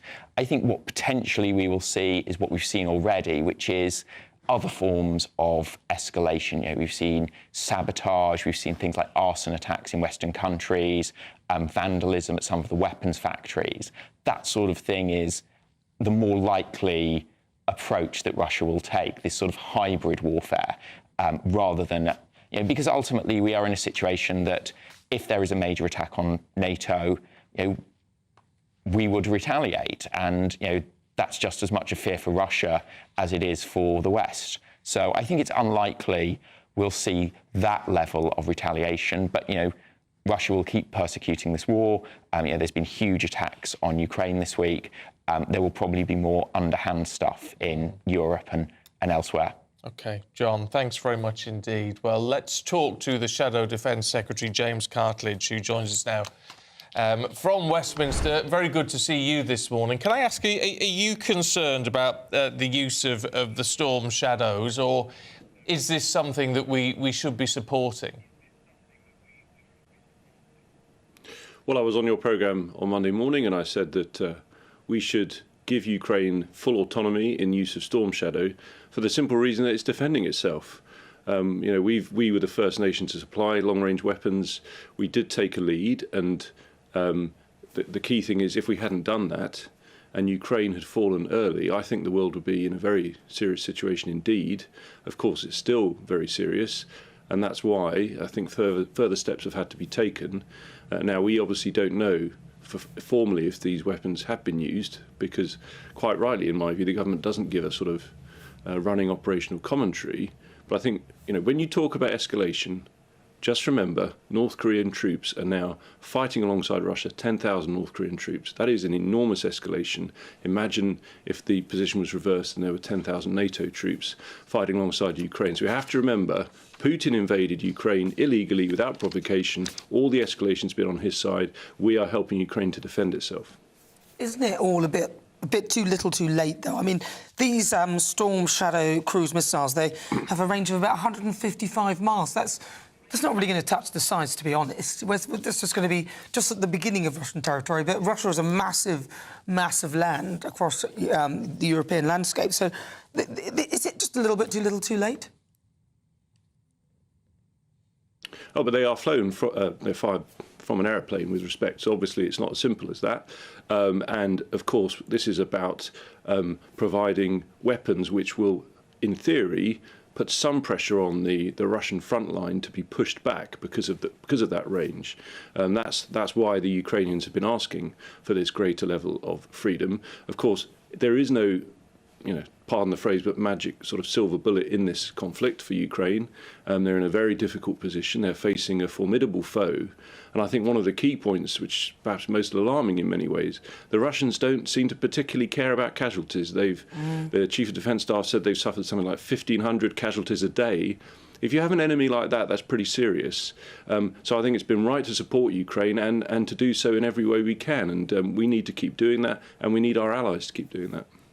What do you make of what your counterpart is doing in terms of defence spending at the moment, with a load of stuff being scrapped, a lot of it very old? I mean, Puma helicopters, Chinook helicopters, amphibious assault ships, a Type 23 frigate. I mean, some of it is well past its use-by date, some of it not quite so. But it's costing millions of pounds just to keep this stuff going in dockyards. The Defence Secretary saying, we can save the money on this. We can look at replacing them with Type 26 frigates and what have you. Is this a sensible way forward?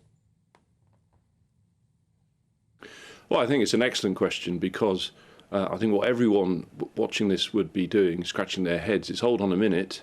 We're talking about a war in Europe, the very aggressive situation we face from Russia. And by the way, the Middle East, our own ships have been in action in the Red Sea because of the action of the Houthis. In a situation like that, how extraordinary to be launching huge cuts to our defence capability. So, I do feel that it's terrible timing, but I'm bound to say, right back in July, after the election, when I became Shadow Defence Secretary, I spoke in the first major debate, what we call the King's Speech debate, and I said then, if Labour didn't set a clear pathway to 2.5% as a matter of urgency, they would have to make immediate cuts to defence. I said that, and that's now happening because they're stalling on 2.5%, and it means inside the MOD, where I've been in there when they're looking at the figures in great detail. They need to have a multi-year plan in order to be able to procure at pace and scale, whereas instead we're scaling back by cutting these capabilities. I think it's the wrong decision. But your government were in for 14 years, and it was a real failure under the Conservative Party when it came to defence. I mean, spending was, in a sense, reduced. You've got the armed forces being depleted, hardly any troops. A lot of that happened whilst the Conservatives were in power. Sorry, where are your facts on this? I mean, when you say spending was reduced, what are you referring to? I mean, OK, so in 2010... when we came to power, the last time we came to power, it is true that the country was bankrupt. The last Chief Secretary of Treasury left a letter that there's no money left. Labour openly admitted it. So we had to make some very painful decisions. But I've got a brief in the House of Commons Library that if Labour had won in 2010, they'd have been cutting defence by 20 to 25% because the country didn't have the money. So we put the country's finances first then. That was the national interest. We had to, and there were difficult decisions, but we stabilised the country's finances. And actually the first time defence spending rose significantly since the Cold War was in 2019. When Boris Johnson was Prime Minister and Rishi Sunak was Chancellor of the Exchequer. It had been falling ever since the Cold War because basically both governments, Labour, Conservative, thought we were living in more peaceful times, and countries around the world did the same. But, that's clearly not the case now. So we increased defence spending significantly in 2019. And in April, we set out a fully funded plan to get to 2.5%. It was ready to go. It's disappointing that Labour's abandoned that and are now delaying going to 2.5%. And I think we are paying a price for that delay with these cuts that we've seen announced yesterday. Before we let you go, James Cartledge, can we ask you about John Prescott and the news that he has died this morning at the age of 86? Very sad. I send my condolences to his family. I never had the privilege to be in Parliament when he was there, obviously in the House of Lords, but not as an MP. And I think that he will be missed because he was a great character. The word you've been hearing this morning as people talk about him and mourn him is colourful. I mean, we need personalities in politics, and he was certainly one of those. A very senior politician in the Labour movement, and in many ways very successful, and he will be missed. OK. James Cartledge, good to talk to you this morning. Thank you. Well, now it's time for our poll of the day. Today we are asking, should British missiles be used against Putin? Has Sir Keir Starmer made the right call? We'll be bringing you the live results throughout the day, so make sure that you stay tuned, and the final result will be announced later in Martin Daubney's show. So you can scan that QR code, which just disappeared from your screen if you're watching on telly. I don't know, it does it every day, I don't know why. If you're listening on the radio, you can go to gbnews.com/poll. Right, let's get an update now with your weather with Alex Deacon.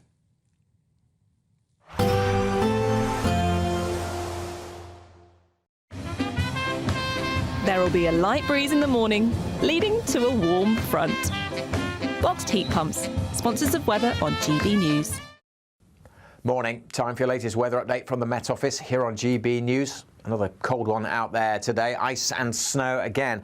A bit of a hazard for the journey to work. For many, it'll be a fine, bright day with sunny spells. But we have seen wintry weather in the southwest through the night and staying pretty soggy here through the day and cold with further snow to come. Mostly over hills, but even some getting down to lower levels at times. Plenty of showers packing into the north of Northern Ireland, northwest England, western Scotland. And the snow showers keep on coming in northern Scotland. For much of eastern England, though, fine and sunny, but it is cold. starting off below freezing, struggling to 3 or 4 degrees in many locations. And when you add on the breeze across northern Scotland, well, it feels even colder. And cold enough certainly for the snow showers to come piling in, maybe rain right on the coast, but plenty more snow showers packing in, particularly over the hills. So further accumulations of snow likely, not very pleasant on the roads. And as we go through this evening and overnight, we could see a bit more in the way of wet weather returning to Northern Ireland and northwest England. That will mostly be of snow only over hills, lower levels rain, but we could see some further coverings of snow in places. Same goes for southwest England through the day today. Wet weather slowly pulling away this evening. But again, a few spots could see a centimetre or two more snow. And that zone over northern England pushing into Wales and the Midlands, again, might wake up to a covering. And even if the showers are of rain, that's still going to cause a few problems as temperatures drop down to freezing or a touch below. Could well be very icy through this evening and first thing again tomorrow morning.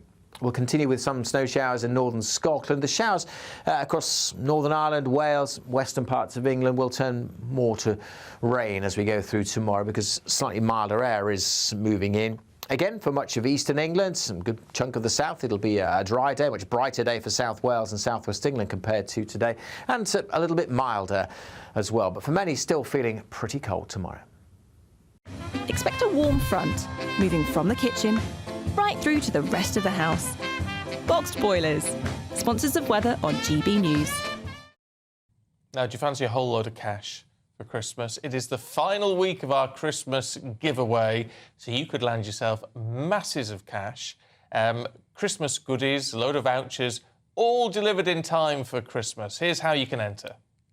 There's just 34 days until Christmas, and it's the final week to see how you could enjoy it on us. That's £20,025 in tax-free cash to make 2025 fantastic. £5,000 to spend on gifts for all of the family. £500 in vouchers to buy a slap-up Christmas lunch at your favourite supermarket. And finally, a GB News Christmas goodie bag. Plus, we're going to get it all to you in time for the big day. For another chance to win, call 0903 681 3232. Calls cost £2 plus your network access charge. Text cash to 63232. One entry costs £2 plus one standard network rate message. Or text bonus to 63232. 5 entries cost £5 plus one standard network rate message. You can enter online at gbnews.com/win. Entries start from just £2. Or post your name and number to GB09 PO Box 8690 Derby DE1 9TT.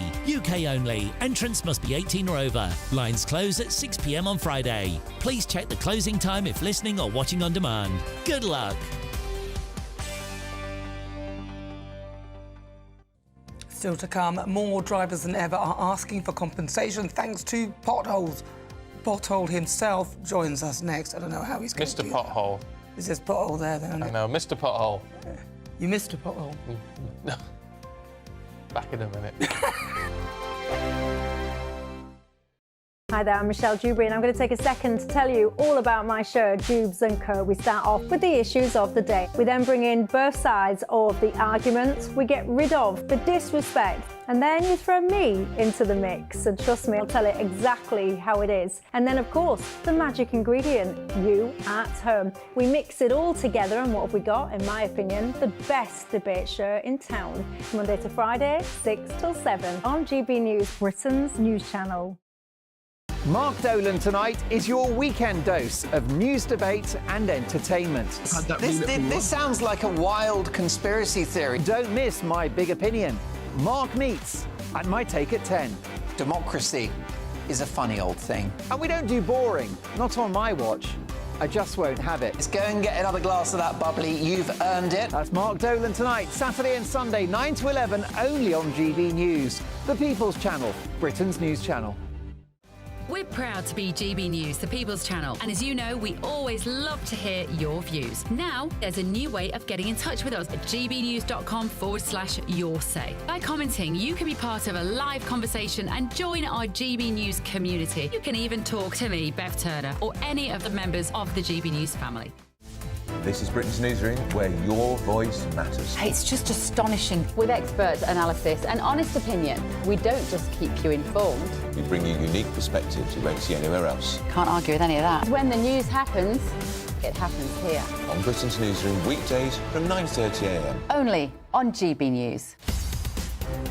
In the GB Newsroom, we bring you the news as it happens. With our team of dedicated journalists across the UK, we're ready to keep you up to date with what's happening every half an hour, every single day. Bulletins here on GB News, the People's Channel, Britain's news channel. Welcome to State of the Nation, daily plunge into the stories shaping our country. I'm Jacob Rees-Mogg, and Monday to Thursday we bring you the insights, the facts, the truth about how our country is being governed. Because what happens in Downing Street matters down your street. Tune in to State of the Nation every Monday to Thursday, 8 to 9 o'clock. Only on GB News, the People's Channel, Britain's news channel. Join me, Camilla Tominey, for a frank and honest discussion with those in power that cuts through the spin and gets to the heart of the issues shaping our nation. You haven't confirmed that you want to stand as leader, but you haven't ruled it out either. This report basically says that he's not fit to stand trial. Is he indecisive? Incompetent? I deliver the dose of reality Westminster needs. That's the Camilla Tominey Show at 9:30 every Sunday on GB News, the People's Channel, Britain's news channel.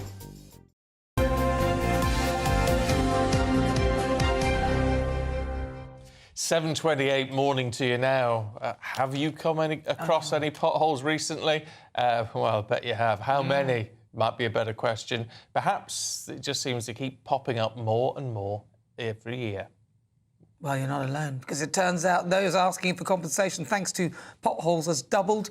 In the budget, the Chancellor increased road maintenance funding to £1.6 billion. So where's all the money gone? Inside a big pothole, I suspect. Ah, yes. Well, the man with the answers, we hope, is Mr. Pothole, Mark Morell. Good to see you, Mark. I mean, look, heck, I'm almost bored of talking to you. It's been decades we've been chatting over the years, and things just get worse. Yeah, exactly as I warned about. And, you know, the announcement of this £500 million by Rachel in accounts is really not the truth, because there was 320 million allocated by the previous government, so there's 180 million pound extra. But we're sitting with a 16.3 billion pound backlog. It got worse by 2.2 billion pounds last year. So realistically, I've got no faith in any politician of any colour ever do anything about our roads after campaigning for so long. Not unless we spend £3 billion a year, every year, resurfacing our roads, will we ever break this cycle. And I can see it getting worse. And I did warn about what would happen in terms of the state of our roads years ago when we first spoke, Stephen. So can I just ask then, so what do you think is causing these potholes? And if you do find that your vehicle is damaged by one of them, what do you do? Is it the council that you go to? Are they the ones spending the money or wasting the money? Well, what needs to happen is, as I said, resurface our roads, because repairing potholes is a waste of money. We spend hundreds of millions of pounds repairing potholes on roads that have passed their sell-by date. In terms of claims, yeah, local roads, it will be local council. If it's a motorway or strategic road that I've never seen in such bad condition, it will be national highways. You have to give everything other than your DNA to prove that you've had an accident or incident. So you need a photograph of the pothole, you need something in the pothole to show its size and depth. You need photos of the damage, you need a bill, you need to prove your car was roadworthy, and then they would say they inspected the road and there was no defect there before, or they weren't aware of the defect and they will reject your claim. Oh, God, that's absolutely crazy. And yet, this is costing a lot of money. I mean, 13 councils spent £166,000 in legal fees defending all of this sort of stuff. I mean, that's small change in the great scheme of things. But I mean, there's got to be a financial side to this, hasn't there? Where they say it's not worth the legal fees, it's not worth paying out the claims that they do pay. Let's just fix the roads. I've got a perfect example of one of those councils that has rejected the most claims, where someone contacted me and I helped them. It took over a year to win the money. It was £189. First of all, they said that they were going to report the driver for driving with undue care and attention for it in a pothole, and had to apologise for it. They then disputed it was there, even though there was dash cam video footage that they didn't want to know about.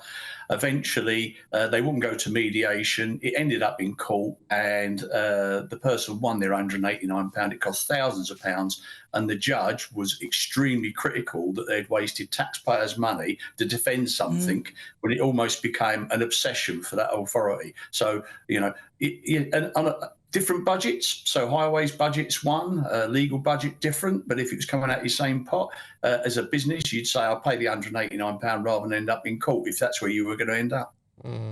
I suspect most people aren't successful with their claims either.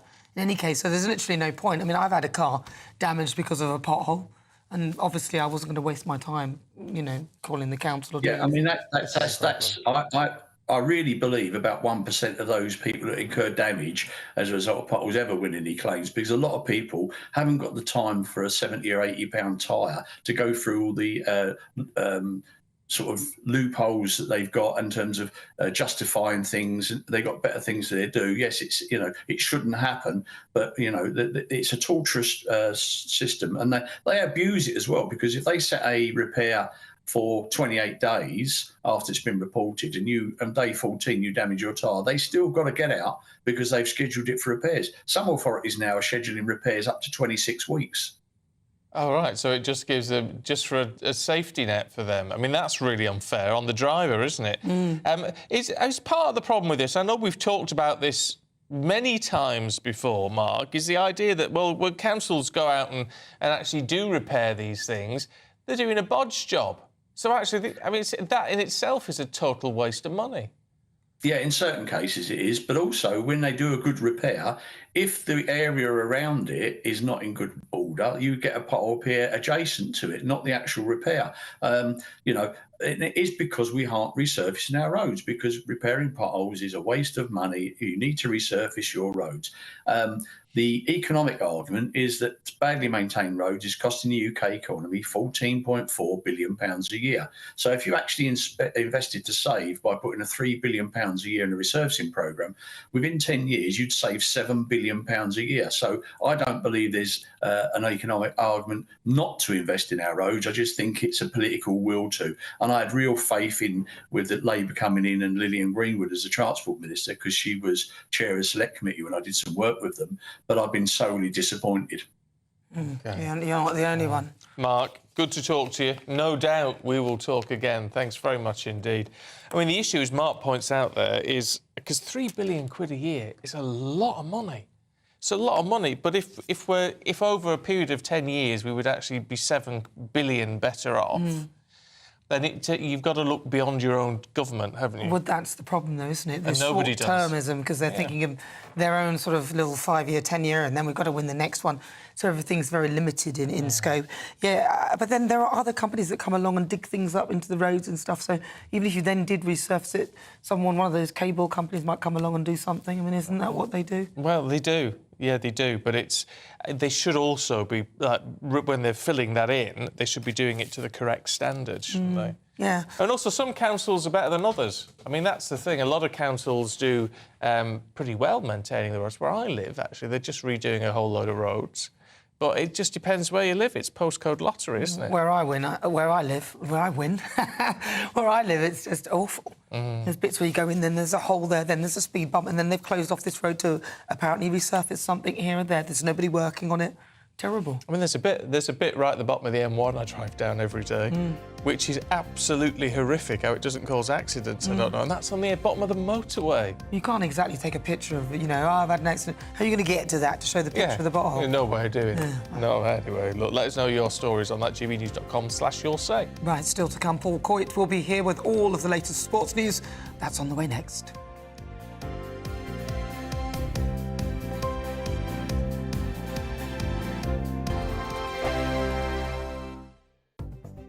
The latest GB News travel.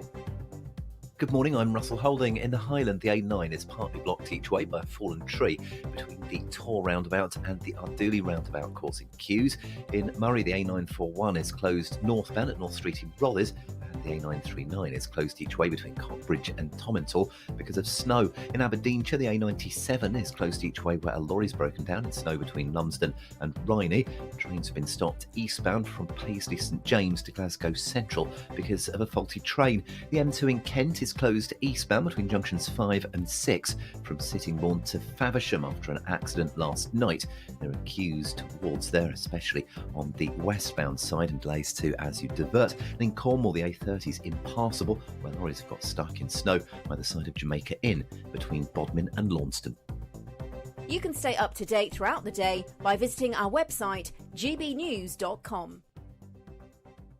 Why go out on a Friday night when Friday night comes straight to your home? Talking about. Join me and my A-team of top pundits. Chemistry tonight is electric. As we tackle the big stories of the day with wit, insight and fearless energy. Man of the people. It's all vibe. Just a filing cabinet on wheels with a tie on. So, order in Friday Night Live with me, Mark Dolan, every Friday at 8, only on GB News, the People's Channel, Britain's news channel. Welcome to State of the Nation, daily plunge into the stories shaping our country.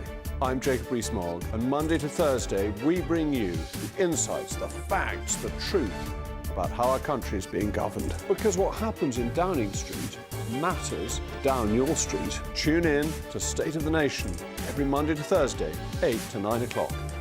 Only on GB News, the People's Channel, Britain's news channel. Good Afternoon Britain isn't just about us. The wonderful thing about this programme is it's about everyone watching. It's an interactive programme. Well, there absolutely is something to see here, and we're going to be talking about it more. Whether it's breaking royal news, Will, please bring us up to date. or indeed a particularly punchy speech in the House of Commons. Very, very curious. So we bring it to you live, and then we bring you live reaction as well. That's Good Afternoon Britain, weekdays from midday. Only on GB News, the People's Channel, Britain's news channel. Mark Dolan tonight is your weekend dose of news, debate and entertainment.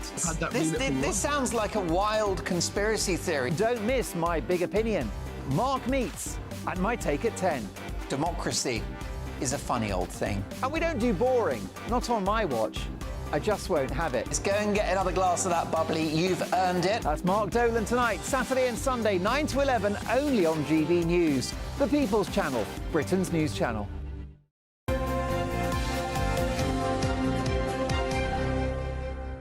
Paul Coates here with all your sport at 7:39. I'll get the hour right. Yep. Morning. Good morning.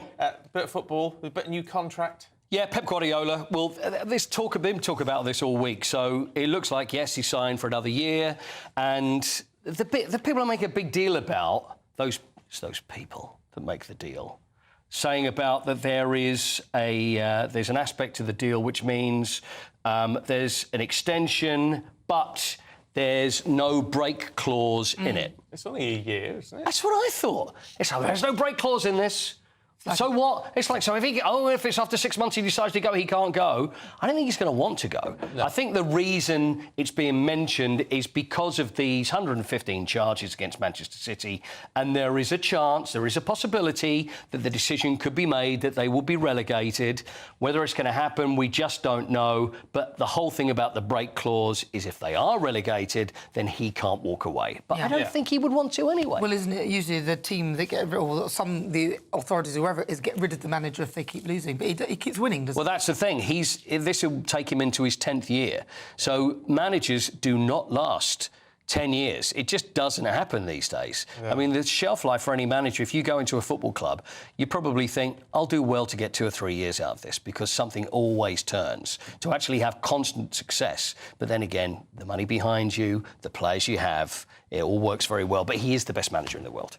Talking about those players, yes. The goalmaker looks like he could be staying. Erling Haaland, yeah, he's going to be offered a new deal because although he's got 2.5 years, you mentioned that, he's like 2.5 years left on this deal. You need to get him all sorted and signed and make sure that he's not going to go anywhere else because there's always going to be talk. He'd like to go to Barcelona, but when someone waves around £100 million in front of your eyes, you think, yeah, I could probably stay here for another 5 years. Yeah. Manchester's not so bad after all. Just overpaid. Yeah, all right, don't start on that again. Overpaid over here. Ridiculous. Underworked, is that what it is? Yeah. Now, what about this story? I find this fascinating. This UEFA awarding Romania a 3-0 win after Kosovo walked off the pitch in protest over racism. Yeah, this was a game that happened in the Nations League day before yesterday. So Kosovo are playing Romania, and it was 0-0, and there are tensions between Kosovo and Romania. Kosovo was now created a state, although it's not recognised. Although it's recognised by most countries around the world, Romania don't recognise it as a country and then there's links because of Serbia. We can go into all the politics of this, but we don't need to. So now, what happened is Kosovo were warning. They were saying, listen, we expect there's going to be trouble. There's pictures. This is probably after the game. This is as players are walking off. But we expect there's going to be trouble. We expect we are going to have shouts of Serbia in our face. We expect this is what's going to happen. What are you going to do about it? Authorities said, no, nothing's going to happen. It's going to be fine. So anyway, sure enough, it happened. It's 0-0 this game. It then went into time added on. So it was on the verge of the final whistle being blown. And then Kosovo just said, we've had enough of this. You know, we don't need this. We don't want these shouts of Serbia forever and Kosovo is Serbia. So they walked off the pitch, which I think they've got every right to. They shouldn't have to. This was just before the end of the game. It was just before the end. It was just before the end of the game. Now they're first and second in the Nations League, so there could be Romania going, well, I see what you're doing. You're walking off because you didn't get the win, but the game wasn't over yet. And also, they've got every right to walk off. Now, they've gone to the Court of Arbitration for Sport now because UEFA said, we are going to call this, because you walked off the pitch and you didn't finish playing the game, a 3-0 win to Romania, which is a bit bizarre. Why do you call it 3-0? It's very odd. Yeah. Why does it not stay at 0-0 or the option to play the last few minutes again if they want? Or why have you given them 3? I agree. What's the point? I agree with that. So anyway, they've fined Romania £100,000, UEFA. They've also said they'll have to play the next game behind closed doors for the xenophobic chants, but they still have said that, but Romania can have the points. Doesn't make sense to me. No. It's going to the Court of Arbitration for Sport, and I think something to be done then. Yeah, probably. We're out of time, Paul. I want to talk air hockey. Do you want to do it? I'm prepared to get into trouble for you to talk air hockey. Should we talk air hockey? Air hockey, this is the time during international break where we look at some other great sports that we don't see much of. How about professional air hockey? You know, all this? Let's look at this. It comes from America. Look at now, just watch. Now, if you play this, this is how the pros play. Now, the actual game's been going since the 1940s. It started off with bigger holes in the table with ball bearings to make the things move around. Then it was in the late 60s it started taking off when they had compressed air. You know what? I was thinking the same thing. I'm thinking, I can do that. A little bit from side to side, straight in there. But listen to them shouting and screaming. Look. Do you think they wear some sort of guard? Why would that be there? Well, if the thing comes off the table and hits you. But they're professionals. They're professionals. Always keep it. Look at this. Some sort of guard around the sort of pelvic area. These are the best in the world, but I'm not seeing anything that I haven't seen anywhere else. Oh, little feint. Oh, look at the jump. Look at the jump. I didn't know from side to side and then across. I do that by accident. Oh, well, there you go. I've seen... Not impressed? No, I've seen people do better down the bowling alley. I've seen better at Herne Bay. I have. Colin Cummings is the 7-time world champion. I think maybe one of us could take him on. Could we just keep smacking it? There we are. You just smack it about. Yeah, just backwards and forwards, backwards and forwards. Eventually something will happen. I love it. It's a great game, though. Yeah. Brilliant. And if you look very closely, you can see where they've put their coin on the side as well. So they know that they're going to...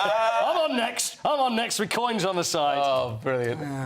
Paul, thank you. Get off. OK, thank you. James Schneider and Charlie Rowley are going to take us through the papers in just a minute. It's Patrick Christie's Tonight, and here we do things differently. It's explaining the absolute madness of this, doesn't it? It's explosive. I mean, this is very good. It's lively. 850. Your government sat there, Sean, and it did nothing. It's controversial. And the Middle East has been in turmoil since before I was born. It's everything you need to kickstart your evening. Everyone's had their Weetabix tonight. I love to see it. That's Patrick Christie's Tonight, weeknights from 9 p.m. Only on GB News, the People's Channel, Britain's news channel. This is GB News, Britain's news channel. 3 incredible young people from Essex are planning to become the youngest people ever to row, not sail, row, across the Atlantic Ocean. It's about for 3,000 miles. It is. Give or take. Almost exactly that, Sam. The 3 flying fish, so-called, consists of Anna, Dunk, Harry, Alan and Rowan Daly, who are preparing to row that 3,000 miles across the Atlantic. It would be the 2nd largest ocean in the world, and the trio are aiming to do that challenge in support of the Teenage Cancer Trust. Well, I'm very pleased to say that Anna and Harry from the Flying Fish join us now. Very good morning to both of you. Guys. Morning. I think the two of you are bonkers, but brilliant. Absolutely incredible what you're doing to raise money for Teenage Cancer Trust. Why did you want to do this? So our third person, Rowan, his friend actually died. So when he was in secondary school, I believe, one of his peers passed away, and Teenage Cancer Trust supported them and their family a lot. So it was definitely the right charity. Yeah, it was. Absolutely awful. So you wanted to do something to raise money for teenage cancer. Why rowing? So my dad did it in 2021. The trip, the Atlantic trip? Yeah, he rowed it as a pair. Where we live in Essex, they actually build the boats there. So we used to cycle round there past the boatyard, and he got interested and actually did it. He was the first year after COVID. And one night, we all met in the Air Cadets, so one night after Air Cadets, Rowan actually dropped me off home and the boat was outside. We were obviously waiting to get it sold. And I think he was asking some questions, and we stood there at my porch and went, Rowan said, I reckon we could do that. And I was like, yeah, I reckon we could. And then we brought Harry on board, and that's kind of how it all came together. If people are watching and they want to support you, do you have a Yeah, we've got GoFundMe page social yet? media platforms at Right. the Free Flying Fish. That's Facebook, Instagram and TikTok, and our GoFundMe links in all of the bios on there. Fantastic. GB News, the People's Channel. Hi there, I'm Michelle Dewberry, and I'm going to take a second to tell you all about my show, Dubes & Co. We start off with the issues of the day. We then bring in both sides of the argument. We get rid of the disrespect. And then you throw me into the mix. And trust me, I'll tell it exactly how it is. And then, of course, the magic ingredient, you at home. We mix it all together, and what have we got? In my opinion, the best debate show in town. Monday to Friday, 6 till 7 on GB News, Britain's news channel.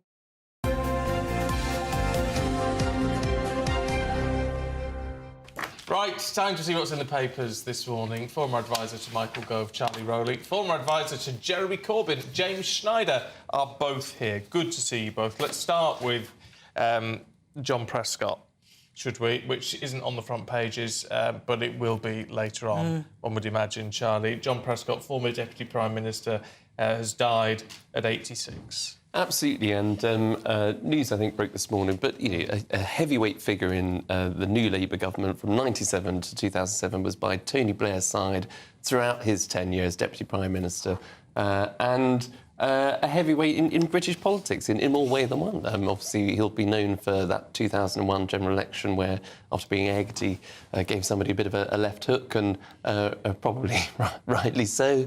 And that, I think, endeared probably the nation to John.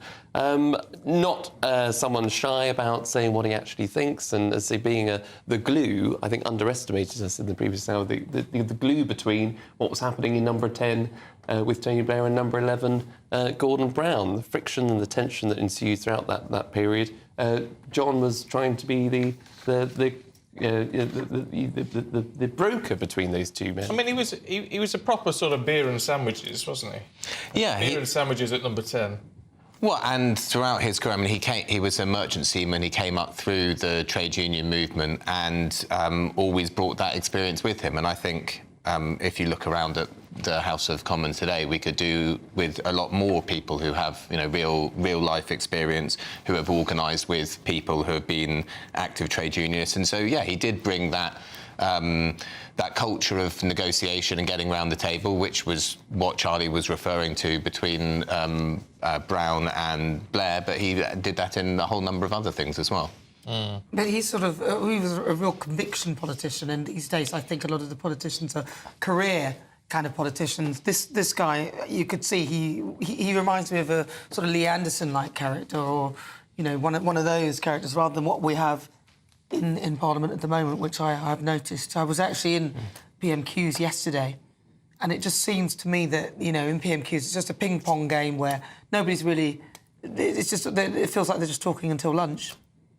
Well, I think mainly they are just talking until lunch, because either you have the very staged bits like in PMQs where you're not the leader of the opposition or whoever's standing in for them, they're not really asking questions in order to get answers. They want to be able to clip a bit of them being outraged about something, and the Prime Minister or whoever's standing in for them is trying to avoid the question and then get a political line in. Or you get the more, day-to-day type things where basically they're reading what the civil servants have written for them, and the whole thing could basically be automated. The question could come in, the answer from the civil servant could come, and it's not.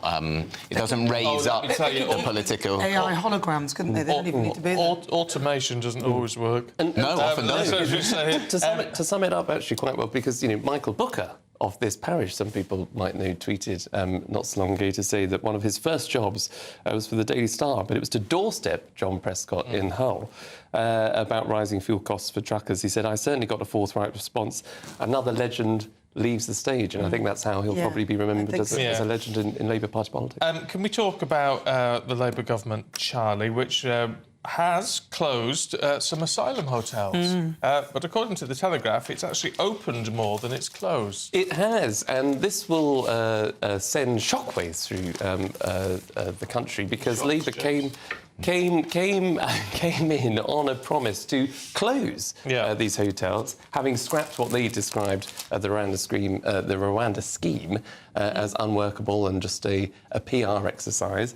They scrapped, obviously, the nation's deterrent to stop people coming over in the first place. Obviously, the numbers have increased since that deterrent has been scrapped. And having pledged to scrap these hotels to get the burden off the taxpayer that obviously funds these hotels, it used to be about sort of 6 million a day, but there are various reports between 4 and 6 million a day that's being spent by UK taxpayers on these hotels. Having pledged to close them, they closed 7 of them and heralded that as a huge success, but they opened another 14. So, they have not been able to get on top of this issue, and this is a number one issue that the country cares about. James? The reason why they haven't got on top of it is because they aren't processing the cases any faster. The reason why there are so many people in this huge backlog is because the cases take so long to process. So they would process them. Yeah. But they haven't done anything in order to do that. You need to...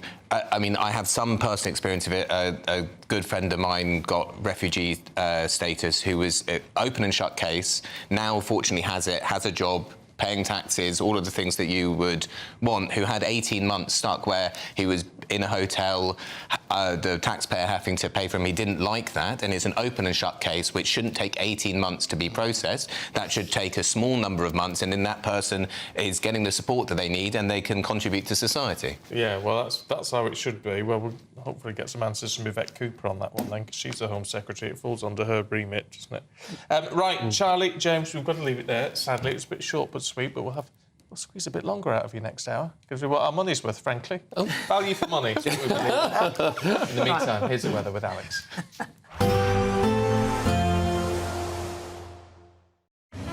A nice bright morning will generate a lovely warm day, right through to the evening. Boxed Solar, sponsors of weather on GB News. Morning. Time for your latest weather update from the Met Office here on GB News. Another cold one out there today. Ice and snow again.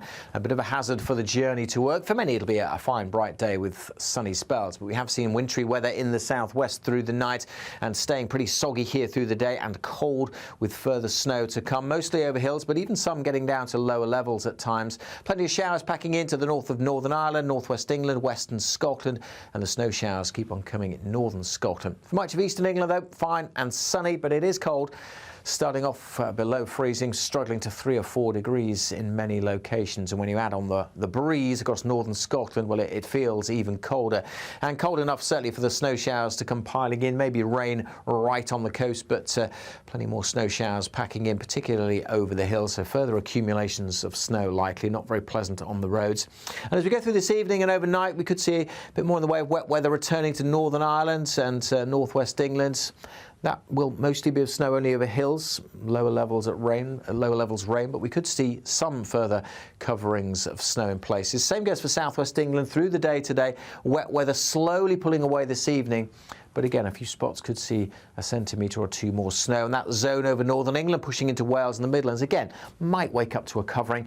And even if the showers are of rain, that's still going to cause a few problems as temperatures drop down to freezing or a touch below. Could well be very icy through this evening and first thing again tomorrow morning.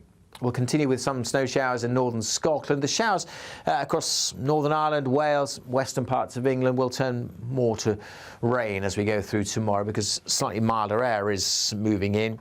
Again, for much of eastern England, some good chunk of the south, it'll be a dry day, much brighter day for South Wales and southwest England compared to today, and a little bit milder as well. But for many, still feeling pretty cold tomorrow. Expect a warm front moving from the kitchen right through to the rest of the house. Boxed Boilers, sponsors of weather on GB News. The latest GB News travel.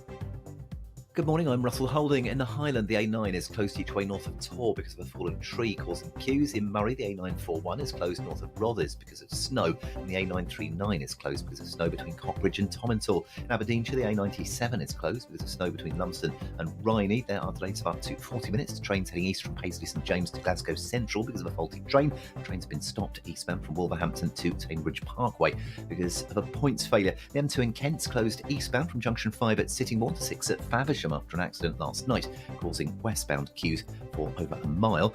In Devon, the A30 is impassable because of snow between Widden Down and the Meldon Junction, and in Cornwall, the A30 is impassable because of snow between Launceston and Bodmin, where a number of lorries have got stuck either side of Jamaica Inn. And that's the latest. You can stay up to date throughout the day by visiting our website, gbnews.com.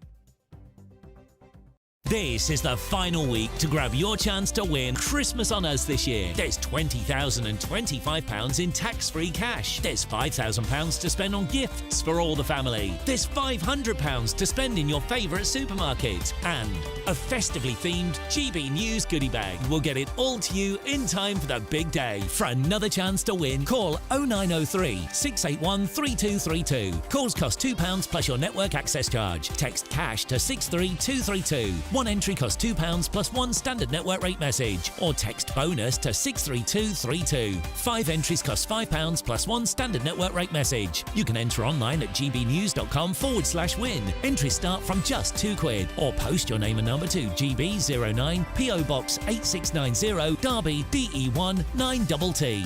UK only. Entrance must be 18 or over. Lines close at 6 p.m. on the 22nd of November. Please check the closing time if listening or watching on demand. Good luck. This is Britain's Newsroom, where your voice matters. It's just astonishing. With expert analysis and honest opinion, we don't just keep you informed. We bring you unique perspectives you won't see anywhere else. Can't argue with any of that. When the news happens, it happens here. On Britain's Newsroom, weekdays from 9:30 a.m. Only on GB News. Join me, Nana Akwe, for an informative, interactive news programme with a difference. It's fun. No, he didn't say that, Dave. I'm so surprised. I think there's an element of truth to that. Join me from 3 p.m. every weekend, only on GB News, Britain's news channel. If you want your news to be straight talking... This is a nightmare for the Conservatives again. Down to earth. It's not just Nottingham where this is happening, is it? And most importantly, honest. Hard-working, middle-class taxpayers, they'll get their book thrown at them. Then catch me, Martin Daubney, Monday to Friday, 3 till 6 p.m. on GB News, Britain's news channel.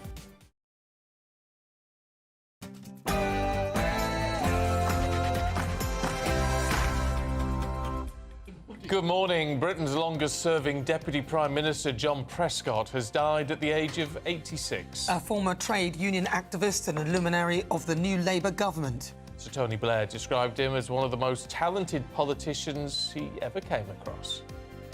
The government risks Russian retaliation as Ukraine fires its first British Storm Shadow missiles. The same day, it's announced the defence budget will be slashed by £500 million. Earlier, we spoke to Shadow Defence Secretary James Cartledge. So we have to remember, Putin invaded Ukraine illegally without provocation. All the escalation's been on his side. We are helping Ukraine to defend itself. 50 years ago today, the Birmingham bombings tragedy unfolded, killing 21 people and putting 6 innocent men behind bars in an astonishing miscarriage of justice. The family of fundraising legend Captain Sir Tom Moore are accused of personally benefiting from the charity that they founded. I'm a Celebrity is already 5 days in. Find out what the contestants have been getting up to in the jungle. And in the sport, Pep Guardiola will sign a new one-year contract at Manchester City with no break clause. In rugby, Steve Borthwick and Warren Gatland probably won't be getting new contracts soon, as England and Wales desperately need wins at the weekend. Another frosty one this morning. For many, it'll be a fine day with sunny spells, but there are snow and ice warnings in place this morning. Join me later for a full forecast. It's just gone 8 o'clock. I'm Stephen Dixon. And I'm Nana Acquia, and this is GB News Breakfast.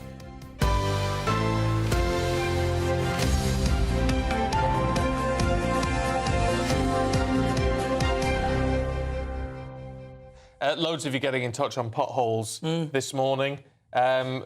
Just wondering, where is all the money going? Road tax, they say. That's from Darren Prince, saying, where's all the road tax money going? Castle, Lincolnshire is one giant pothole, says Bren. Steve says, stop putting manhole service covers in the tyre tracks of vehicles. That's a very good idea. I mean, that's just sensible, isn't it? And James says $3 billion a year for road repairs isn't a lot of money when you consider it's probably the same amount our politicians spend on backhanders and dodgy deals.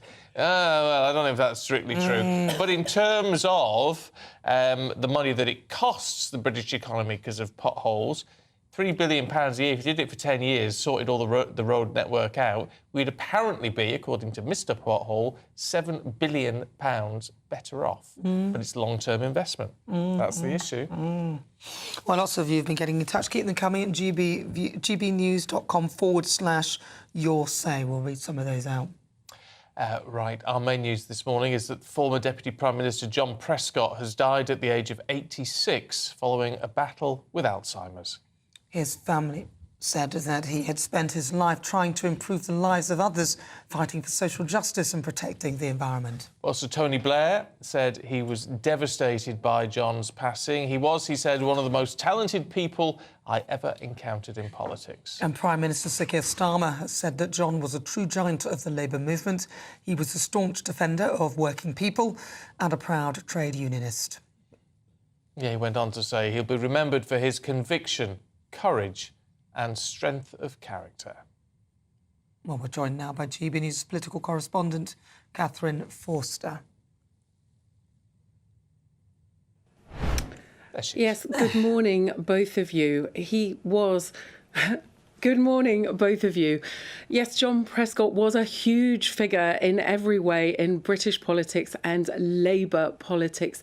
In particular, he represented Hull East for 40 years, becoming an MP from 1970, represented that seat for nearly 40 years, then ultimately went into the House of Lords, the longest-serving deputy Prime Minister this country has ever had, serving under Tony Blair, of course, from 1997 to 2007. Tony Blair paying tribute to him this morning, saying that he is devastated by John's passing. He was one of the most talented people I ever encountered in politics, one of the most committed and loyal, and definitely the most unusual.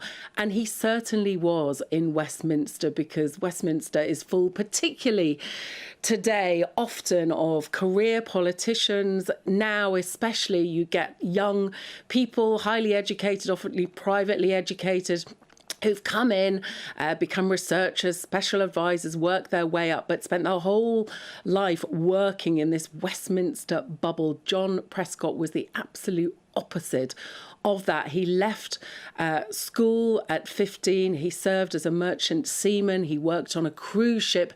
He later went and studied at university, a huge figure with the trade unions too, and absolutely vital in the success of Tony Blair and New Labour, because Tony Blair, of course, this North London highly educated, privileged lawyer background. And John Prescott was absolutely key in bridging that divide, if you like, with the old Labour Party and convincing the public as well as Labour MPs that they could trust Tony Blair. Of course, some people used to dub him Tory Blair because he did move Labour dramatically into the centre. Of course, he's perhaps best remembered for that moment in the general election campaign of 2001 in North Wales, where somebody chucked an egg at him and he basically punched them and wrestled them to the ground. He was a good boxer. And Tony Blair, in response, just saying, John is John. The current Prime Minister, Keir Starmer, also paying tribute, saying that he was a true giant of the Labour movement, saying his passion, pride in his working class roots were key to his authority, and he had an honesty that was recognised and respected across the political divide and across the nation. We hear now, of course, that he had been in a care home suffering from Alzheimer's, but died peacefully, aged 86, surrounded by his family. OK, Catherine, thank you. Well, let's talk to former Labour Minister Dennis McShane, who knew John.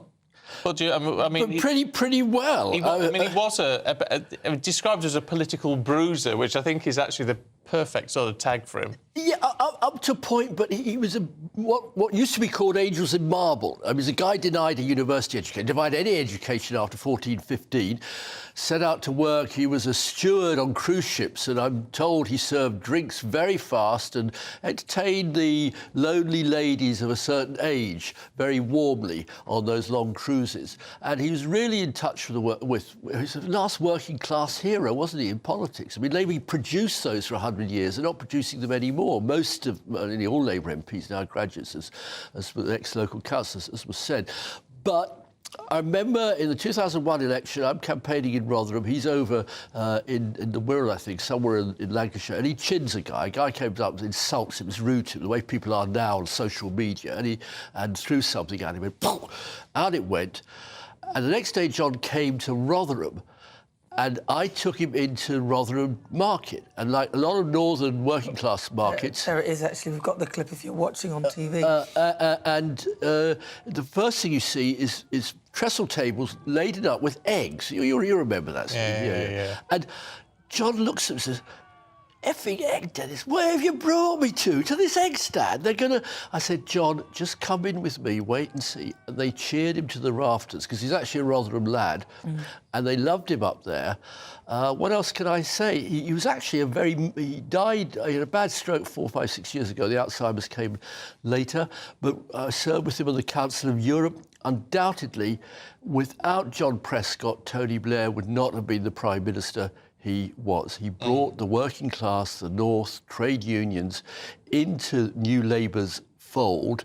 And Jim Callaghan, who'd been Prime Minister in the 1970s, spotted his talent. And in those days, the European Parliament didn't exist. It was called the European Assembly. And you sent MPs. In many ways, it might be a better idea to connect MPs to what's going on in Europe. John went there and learned Europe wasn't what Tony Benn and the left wing and Neil Kinnock and Margaret Beckett said, an evil capitalist plot to destroy Britain, but actually was, on GB News, was actually something from which we could benefit. So he was pro-European.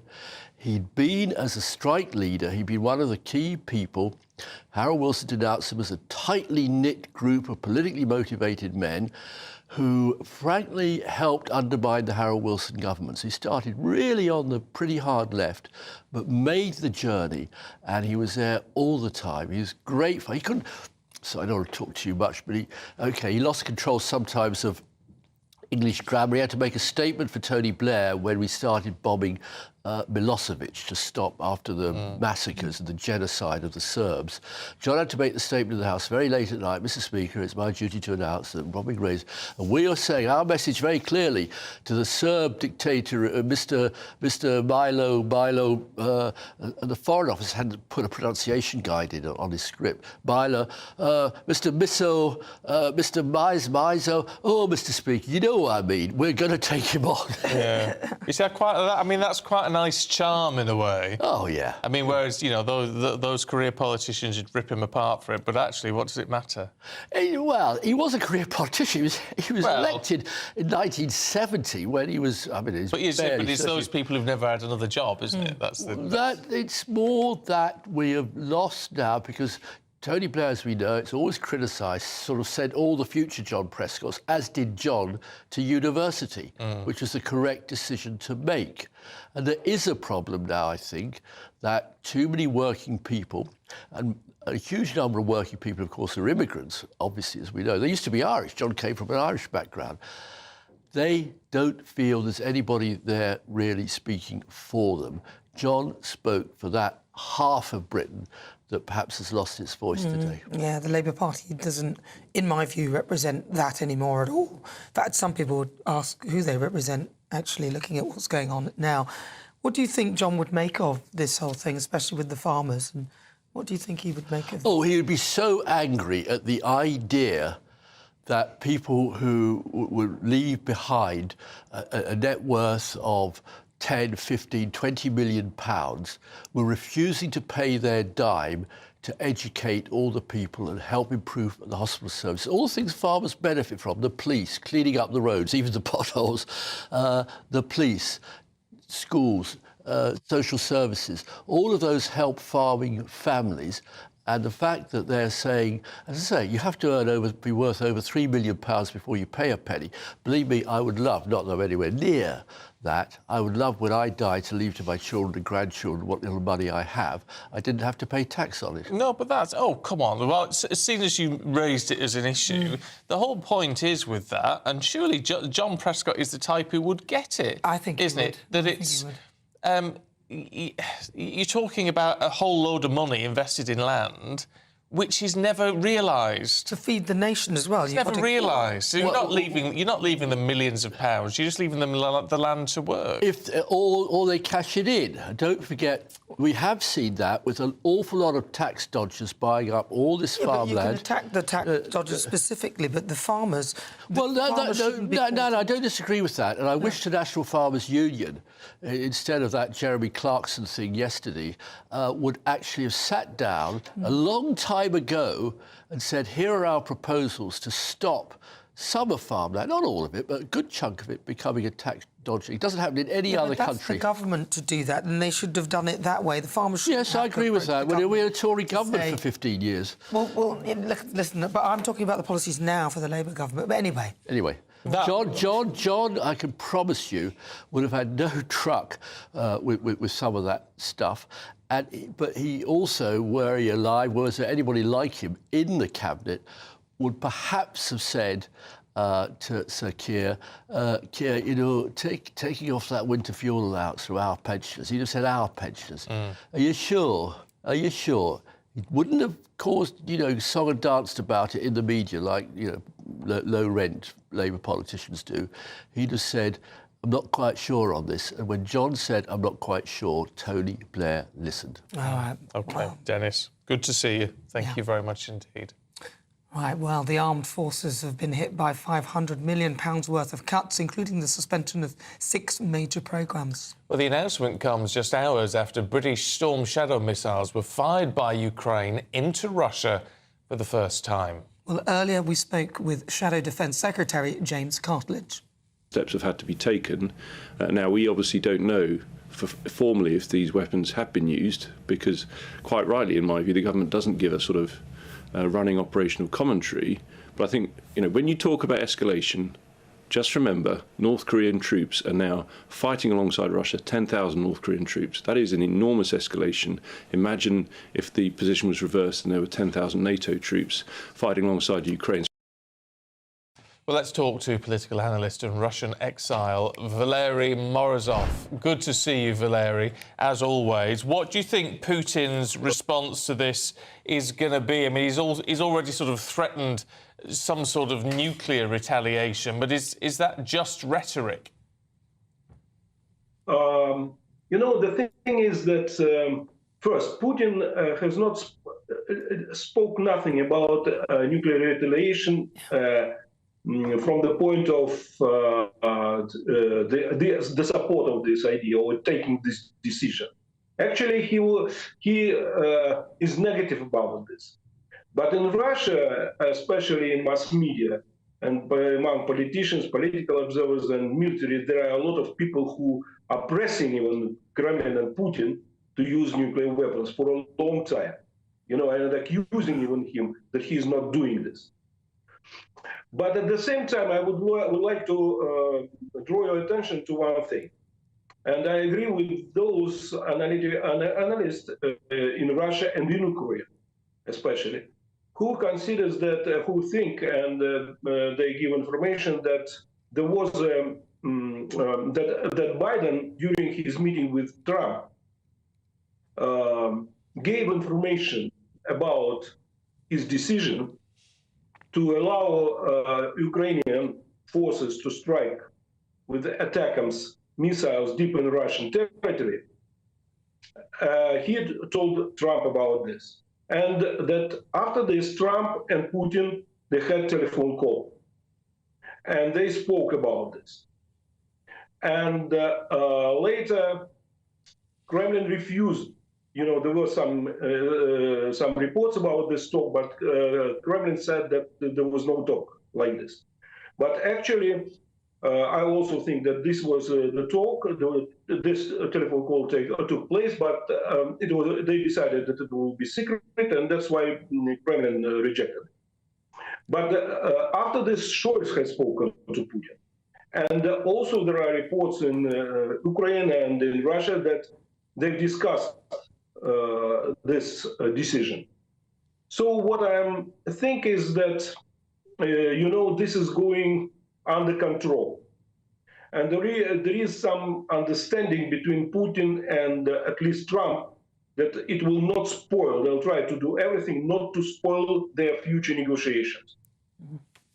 Of course, Ukrainian used Storm Shadow British missiles. That I think is aggravation of the situation. Why? Because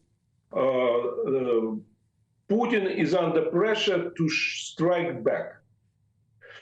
The strike at Ukraine's energy facilities has already taken place, the first strike.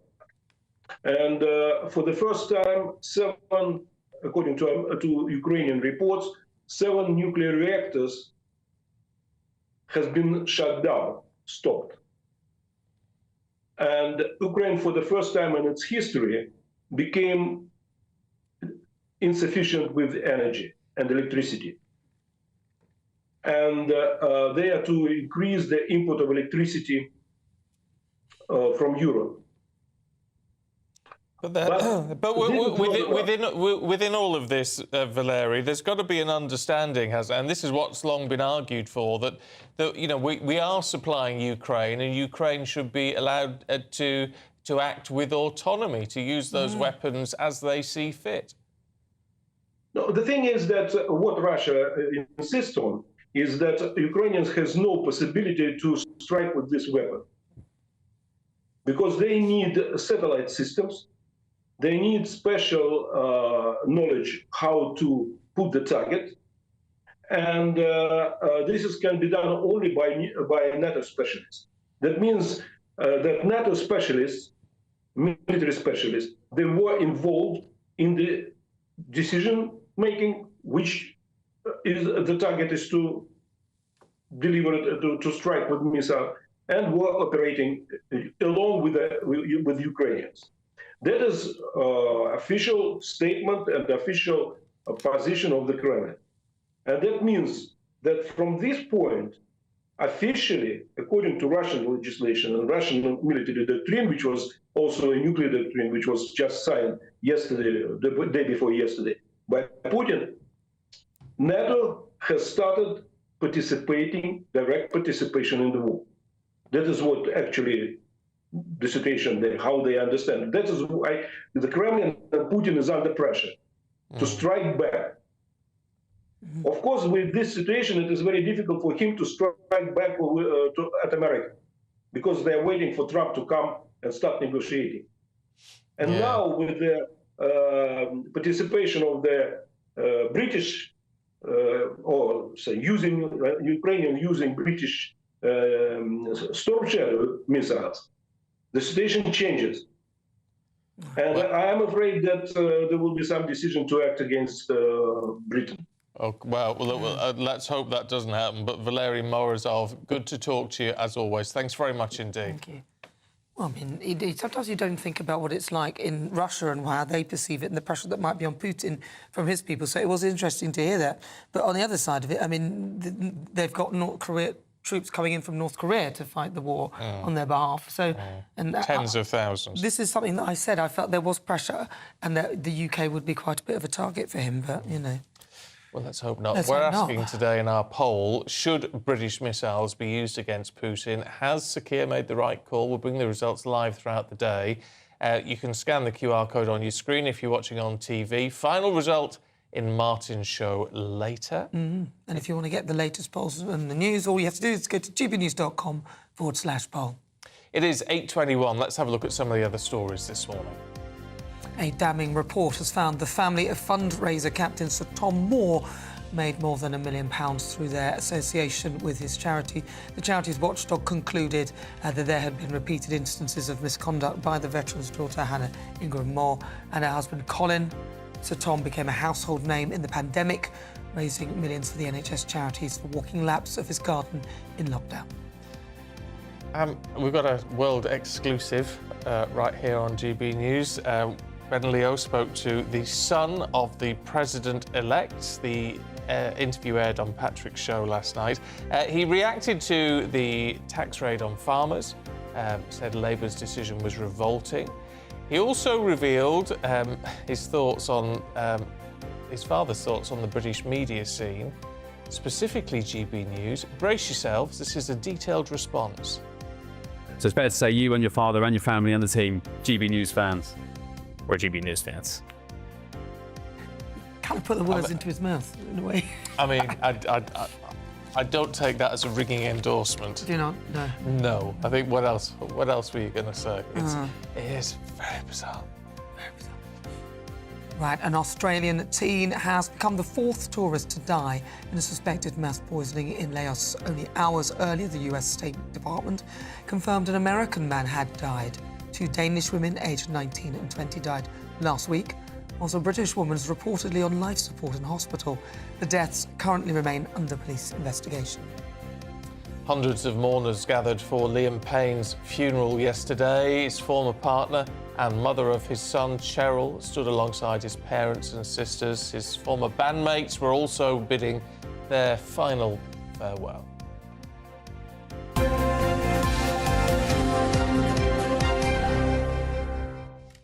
I still can't get over Eric Trump on that. I mean, it's...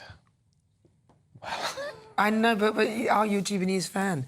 I would have liked to maybe... Yes. What's your favourite news channel? And then seen if he actually said GB News. Yeah. No, probably not. He wouldn't have. Probably not. Yeah, it's a shame, isn't it? Are you a big fan of GB News? Yes, I am a big fan of GB News. It's what you do when you don't know who you're being interviewed by, isn't it? It's what Is it? yeah, Oh, yeah. bless. I thought it was great to get Eric Trump. Oh, no, very good, very good. I mean, it'd be very good if the Donald is a fan. And it'd be great. Well, we'll get him on the show when he's in office. Yeah, maybe he'll do my weekend show. You never know. You never know. You can imagine him sat right there. Well, he could do it down the line. I mean, they'd be up at that time as well. No hope of getting him on breakfast. No, probably He'll be not. asleep. Thanks very much indeed, then. Right. Shall we take a look at the weather?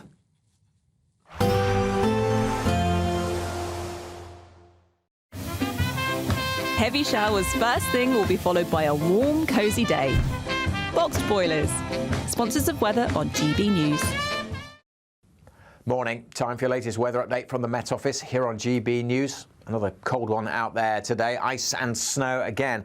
A bit of a hazard for the journey to work. For many, it'll be a fine, bright day with sunny spells. But we have seen wintry weather in the southwest through the night and staying pretty soggy here through the day and cold with further snow to come. Mostly over hills, but even some getting down to lower levels at times. Plenty of showers packing into the north of Northern Ireland, northwest England, western Scotland. And the snow showers keep on coming in northern Scotland. For much of eastern England, though, fine and sunny, but it is cold. starting off below freezing, struggling to 3 or 4 degrees in many locations. And when you add on the breeze across northern Scotland, well, it feels even colder. And cold enough certainly for the snow showers to come piling in, maybe rain right on the coast, but plenty more snow showers packing in, particularly over the hills. So further accumulations of snow likely, not very pleasant on the roads. And as we go through this evening and overnight, we could see a bit more in the way of wet weather returning to Northern Ireland and northwest England. That will mostly be of snow only over hills, lower levels rain, but we could see some further coverings of snow in places. Same goes for southwest England through the day today. Wet weather slowly pulling away this evening. But again, a few spots could see a centimetre or two more snow. And that zone over northern England pushing into Wales and the Midlands, again, might wake up to a covering.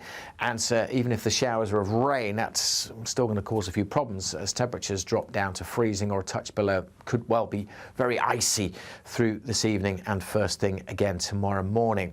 We'll continue with some snow showers in northern Scotland. The showers across Northern Ireland, Wales, western parts of England will turn more to rain as we go through tomorrow because slightly milder air is moving in. Again, for much of eastern England, some good chunk of the south, it'll be a dry day, much brighter day for South Wales and southwest England compared to today, and a little bit milder as well. But for many, still feeling pretty cold tomorrow.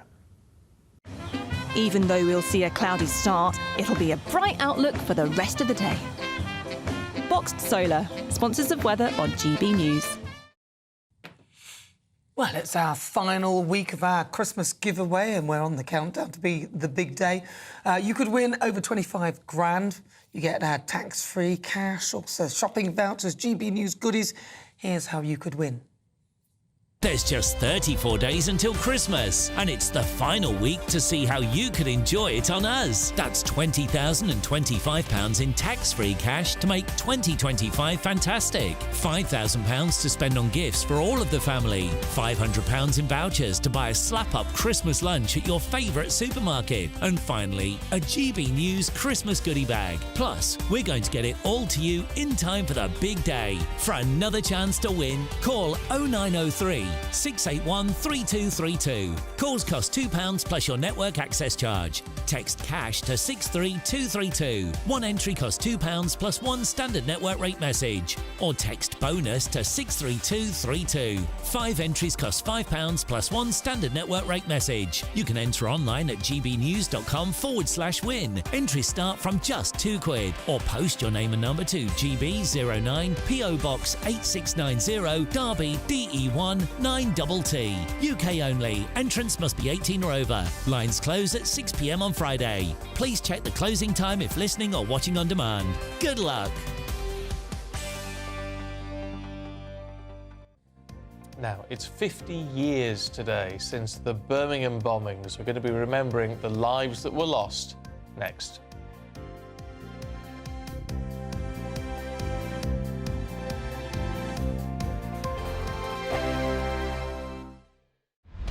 Britain's Newsroom, weekday mornings from 9:30. This is one of those angles, really. There's going to be so many different sort of tentacles which go from Donald Trump winning and where this leads for the royal family. Where's it going to lead for Harry? Well, put it this way, Harry's just bought a house in Portugal and it might come in pretty handy in the next few months because Donald Trump has said in the past that he wouldn't protect Harry, that he would be on his own, and that if it was down to me, this is Donald Trump, if it was down to me, he wouldn't have any protection. And the Heritage Foundation tried to expose his form, and in the end, he was protected, and a judge ruled that the form would never be revealed.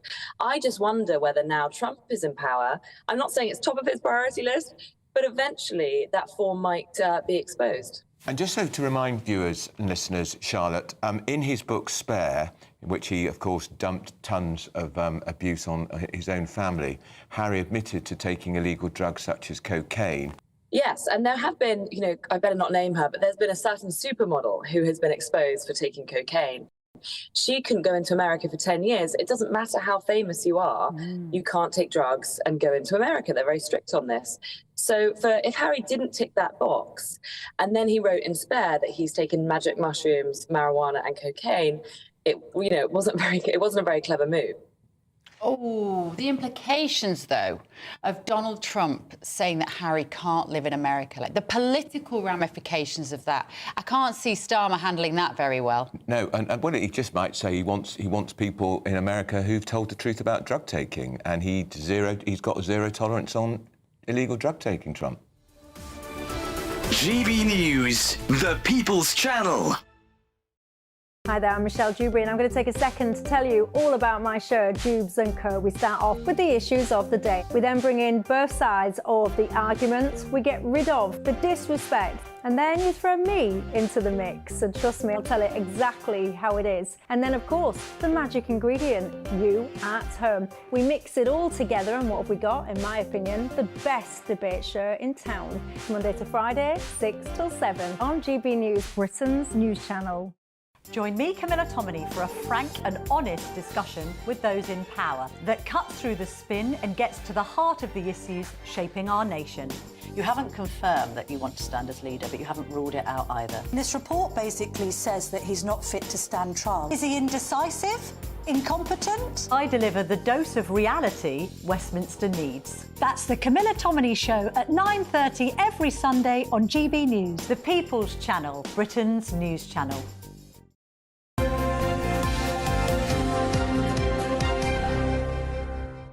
It's 8:31 now. 50 years ago today, two pubs in Birmingham were blown up. 21 people died, more than 200 were injured.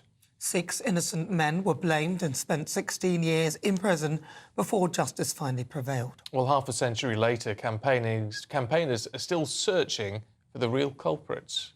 Our West Midlands reporter Jack Carson has the story. That was the last time that we saw her, was just 2 days before she was killed. On the 21st of November 1974, 2 bombs exploded in the Mulberry Bush and the Tavern in the Town pubs. 21 people were killed by the explosives and 220 injured. To this day, it remains Britain's biggest unsolved mass murder. In 1975, 6 men were found guilty of the bombings before their convictions were overturned by the Court of Appeal in May 1991. Julie Hambleton is part of the campaign fighting for justice. She was 11 when her older sister Maxine was killed in the Tavern in the Town. You can't put into words the impact that it has on you. My sister, my big sister, was blown apart.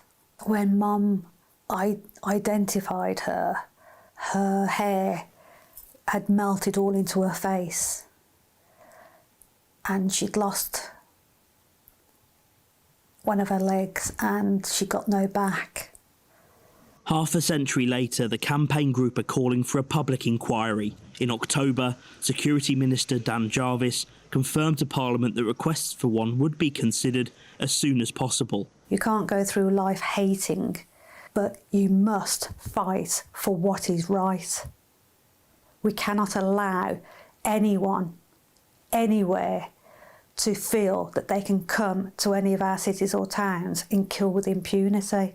At 11 minutes past 8, the Birmingham Mail and Post received a call from a man who said 2 bombs had been planted in the city centre. He finished by giving the official code used by the Provisional IRA. Just before 8:20 p.m. here in what used to be the Mulberry Bush pub, the first bomb was detonated. In all, it killed 10 people, including 2 teenagers who were simply walking by. They were 16-year-old Neil Marsh and 17-year-old Paul Davis.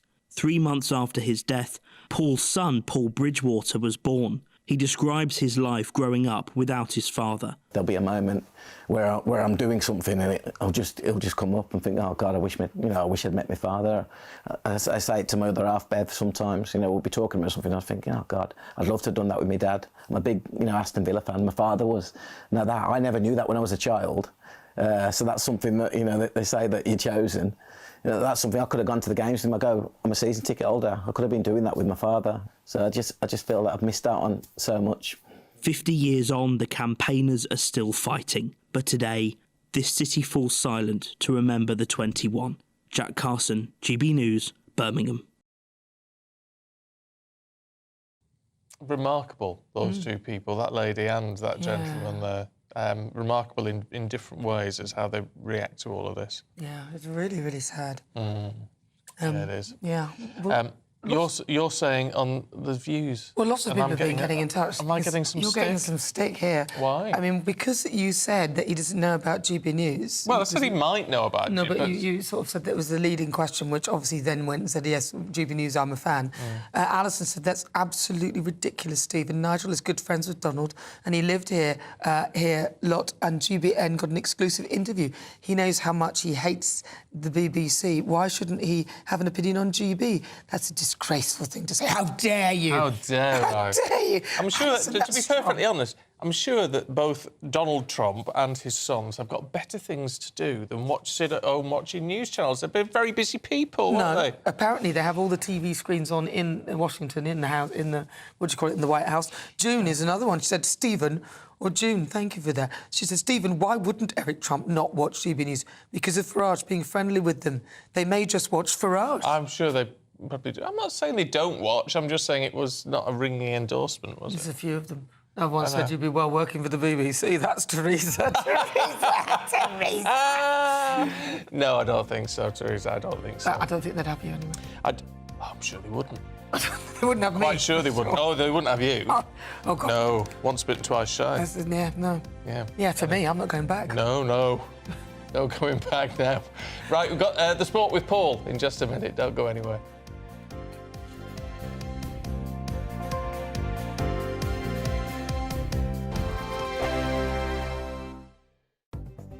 The latest GB News travel. Good morning, I'm Russell Holding. In Murray, the A939 is closed each way between Cockbridge and Tomintoul because of snow, and in Aberdeenshire, the A97 is closed because of snow between Lumsden and Rhynie. On the M74 in South Lanarkshire, there's a lane closed northbound at Junction 2 at Rutherglen after an accident causing queues. In Leicestershire, the A512 is closed westbound towards Junction 23 of the M1 because of a jackknifed lorry. Now, trains heading east from Wolverhampton to Tamebridge Parkway are diverting via Birmingham New Street because of a points failure. The M2 in Kent's closed eastbound between junctions 5 and 6 from Sittingbourne to Faversham after an accident last night. There are queues from junction 7, and there are a number of roads across Devon and Cornwall that are impassable because of snow, including the A30 between Whittendown and Meldon, and also between Launceston and Bodmin, and the A39 between Bude and Camelford. You can stay up to date throughout the day by visiting our website, gbnews.com.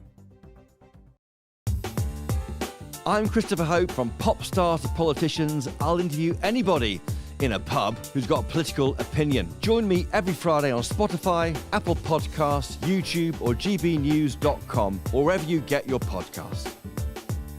This is GB News, the People's Channel. Join me, Nana Okoye, for an informative, interactive news programme with a difference. It's fun. No, he didn't say that, Dave. I'm so surprised. I think there's an element of truth to that. Join me from 3 p.m. every weekend, only on GB News, Britain's news channel. We're proud to be GB News, the People's Channel. And as you know, we always love to hear your views. Now, there's a new way of getting in touch with us at gbnews.com/your say. By commenting, you can be part of a live conversation and join our GB News community. You can even talk to me, Bev Turner, or any of the members of the GB News family. It's Patrick Christie's Tonight, and here we do things differently. It's explaining the absolute madness of this, doesn't it? It's explosive. I mean, this is very good. It's lively. 850. Your government sat there, Sean, and it did nothing. It's controversial. And the Middle East has been in turmoil since before I was born. It's everything you need to kickstart your evening. Everyone's had their Weetabix tonight. I love to see it. That's Patrick Christie's Tonight, weeknights from 9 p.m. Only on GB News, the People's Channel, Britain's news channel. Welcome to State of the Nation, a daily plunge into the stories shaping our country. I'm Jacob Rees-Mogg, and Monday to Thursday we bring you the insights, the facts, the truth about how our country is being governed. Because what happens in Downing Street matters down your street. Tune in to State of the Nation every Monday to Thursday, 8 to 9 o'clock. Only on GB News, the People's Channel, Britain's news channel.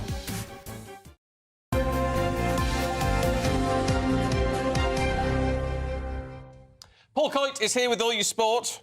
Good morning. Good morning. So I've got a few things to go through. Yes, please. There's not, you know, it's a bit of a quiet time before it all starts to get going again. So Pep Guardiola, very quick bit on him, signing a New Year contract with Manchester City with no break clause. That's the exciting thing. So should anything happen to the club, I mean, should the unlikely happen, they end up getting relegated, Pep will not walk away and he'll stick with the club.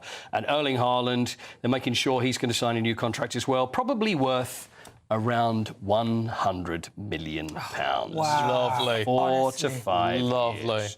Now, a couple of coaches that probably not in the position of Pep at the moment is Warren Gatland and Steve Borthwick. Rugby internationals this weekend, so it's the autumn internationals. They're both walking a very fine line at the moment. Warren Gatland at Wales, so he's his second time looking after Wales. Hugely successful. Well, the first one went very well. The second time, not so. When did you last win a game? What? 12 to go? Yeah, very good. 11 successive defeats. And now they've got to face South Africa. So you're not thinking, well, that's going to go well, isn't it? It looks like 12. It really hasn't gone well. 17 losses out of 23 for Warren Gatland. And he's just saying, give me a little more time. Give me just a little more time. He's doing the whole thing, but anyway, so that's Warren Gatland. You on the stage doing one of those numbers. Do you think so? Did you ever do panto or anything like that? Do you think I could? On the back end of a horse? Is that what you're thinking? Would you be Horse of the Year? Yeah. Okay. Should we do it? Yeah, it's very good. The Horse of the Year. Now, don't get your Horse of the Year confused with the Horse of the Year show. So it's not like the old thing that used to be on at Christmas. And then you'd get, do you remember Nick Skelton going over the high? You remember that? Anyway, the Horse of the Year has been announced at the Cartier Racing Awards. I bet the goodie bag was good. Yeah. The Sprinter is Bradsell, won the Sprinter of the Year. Right. The Stayer is... You know what a Stayer is? A Stayer is a horse that goes the longer distances. Right. And that's Kyprios. But there was the award for the 3-year-old filly. Is Porta Fortuna. The 3-year-old colt is City of Troy. But the winner of the Horse of the Year of all of those actually is... Look, they've put the... You recognise him there, don't you? Of course. Yeah. There is City of Troy. City of Troy. City of Troy, so won the Horse of the Year, won the Derby this year. What a beauty. Absolute beauty, and also gave a wonderful speech as well, the horse. They brought the horse up, gave a lovely speech afterwards. And that was it. Yeah, it was so I can't even do... Aidan O'Brien, who said it was the best horse he's ever trained. So the winner of the Horse of the Year, not to be confused with the Horse of the Year show, something completely different, is City of Troy. Do you think they enjoy this, the horses? What, the awards? They do, because they get a big... They get a 3-course bag to go over their ears. Full of sugar. Absolutely. All the sugar lumps they can eat, yeah. Oh, champagne. Poor things. I bet they'd rather do something else. Oh, the horses? I don't think they actually go. No. No. I don't think so. I don't think so. They have real trouble getting the tux on. And also, I've got to say, the dressing rooms afterwards, just a mess. Honestly. You don't want to go in there after Horse of Troy's been in there. Really. No. Horse of Troy. I mean, City of Troy.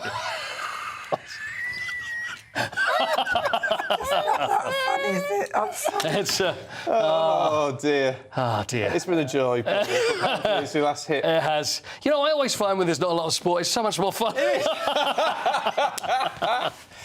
Excellent. Goodbye. Goodbye, Paul. Goodbye. Thank you very much. Lovely to see you. See you tomorrow. James and Charlie are going to take us through the papers in just a couple of minutes.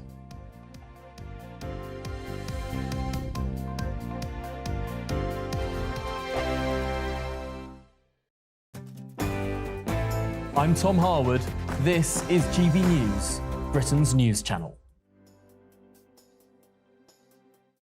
In the GB newsroom, we bring you the news as it happens. With our team of dedicated journalists across the UK, we're ready to keep you up to date with what's happening every half an hour, every single day.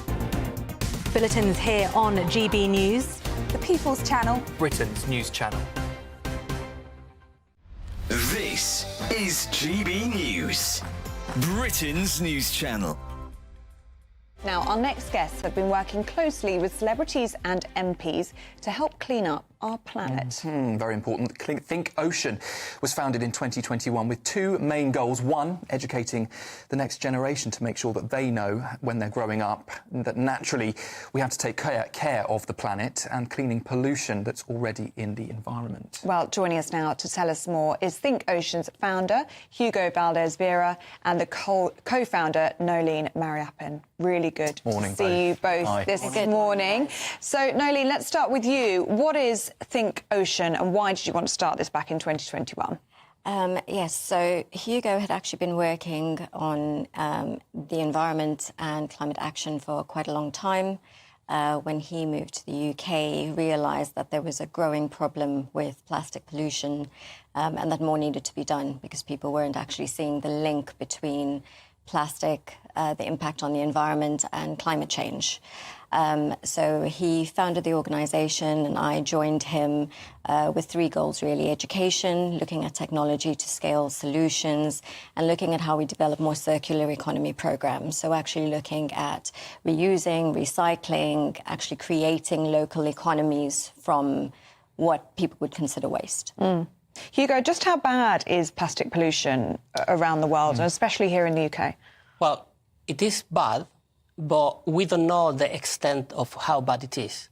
You know, this is not much interest from the bigger players or, you know, some government for us to know every detail of the pollution. So if we know that is from 1 to 10 is 2, probably it's about 6. Oh. GB News, the People's Channel. Nightmare commute? Kick it up a gear with GB News Radio. You can listen online and on DAB+ and on the GB News app. We're also on TuneIn and the Radio Player app. From the school run to rush hour, get revved up with GB News Radio. We are the People's Channel, Britain's news channel.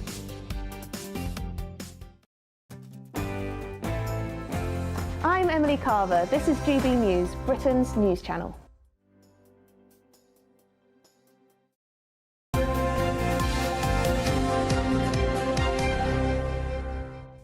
8:47, let's see what's in the papers then, with former advisor to Michael Gove, Charlie Rowley, and former advisor to Jeremy Corbyn, James Schneider. Morning to you both. James, Morning. Let's have a look at the Times and this the Storm Shadow missiles. British Storm Shadow missiles fired into Russia. Yeah, it's a very big story today.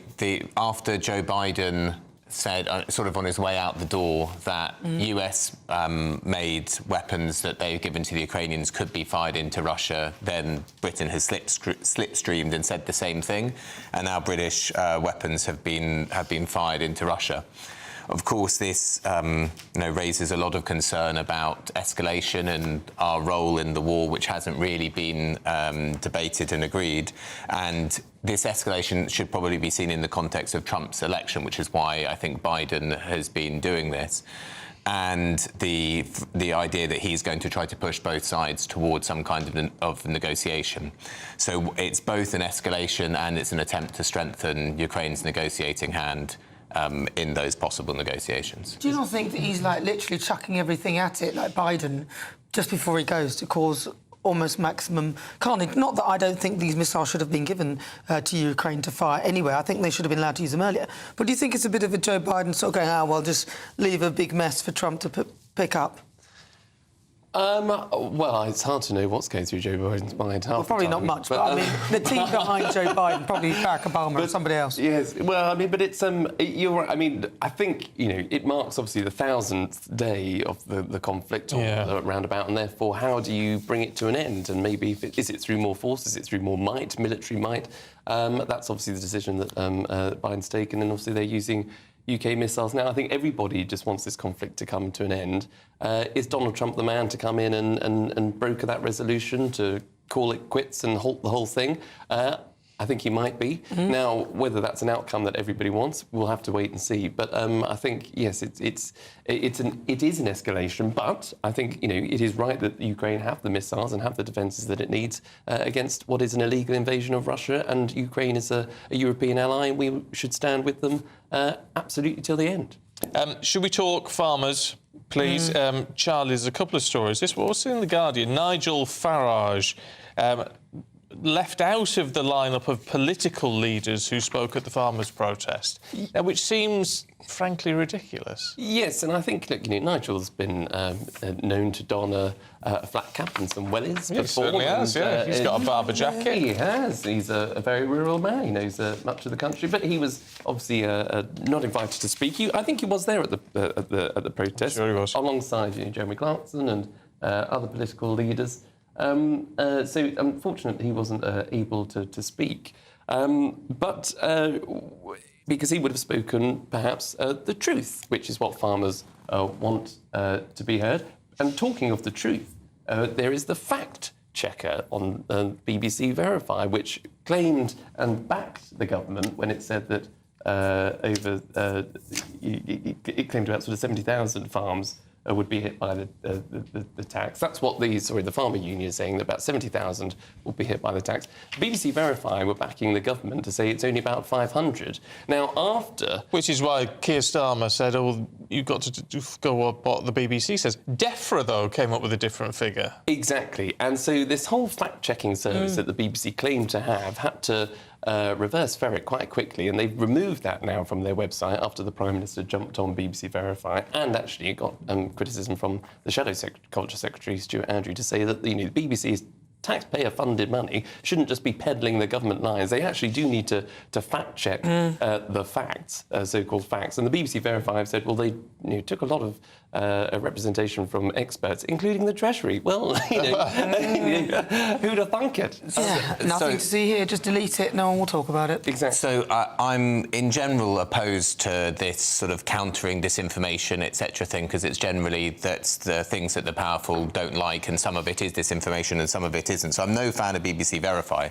However, I think in this case people are confusing stocks and flows. So the farmers say that there are 70,000, the National Farmers Union, there are 70,000 farms that they think are valued at over $1 million and therefore would fall under the tax.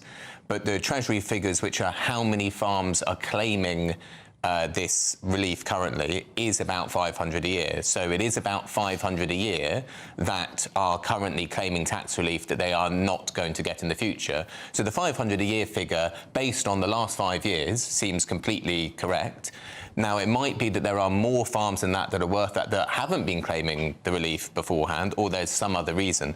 But the actual 500 figure, I mean, if you look at the last available tax years and the ones going back, it's in the region of 450 to 500 that are claiming the tax relief that now will pay 20% tax. Yeah. Well, yes, but that's only... You don't just include the people who are dying, basically, well, which is what it boils down to. Well, the figure is how many estates a year will be affected, and I think to say somewhere between 450 and 500 based on the most recent years seems to be a perfectly reasonable thing to say. In fact, it seems to be quite factual. Well, except you want to look at how many farms are affected. You've got to. But those, just looking at the next the point year, is those two figures are not the same figures, and then you can project that forward into the future. But it starts to become a bit difficult to say. Whereas if you can say per year we're talking about around 500 based on the last few years, that seems quite reasonable as a way to address Very quickly, are you a sleep zombie?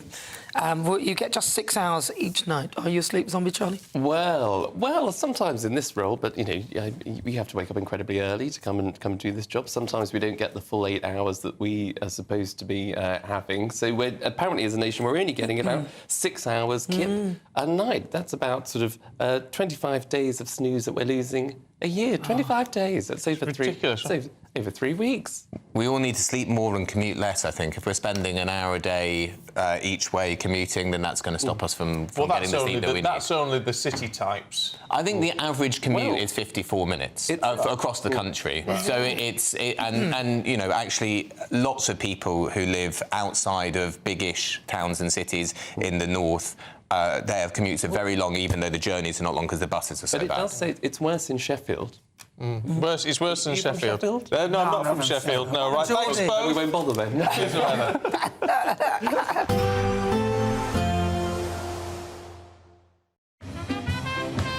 There will be a light breeze in the morning, leading to a warm front.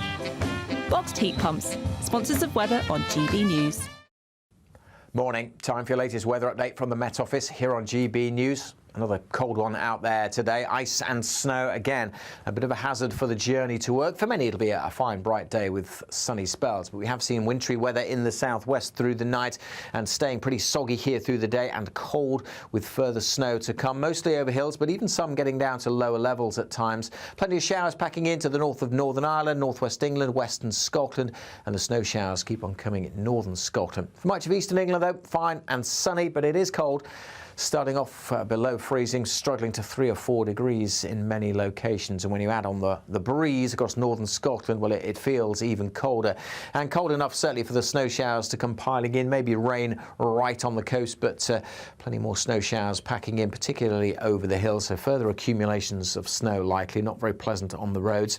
And as we go through this evening and overnight, we could see a bit more in the way of wet weather returning to Northern Ireland and northwest England.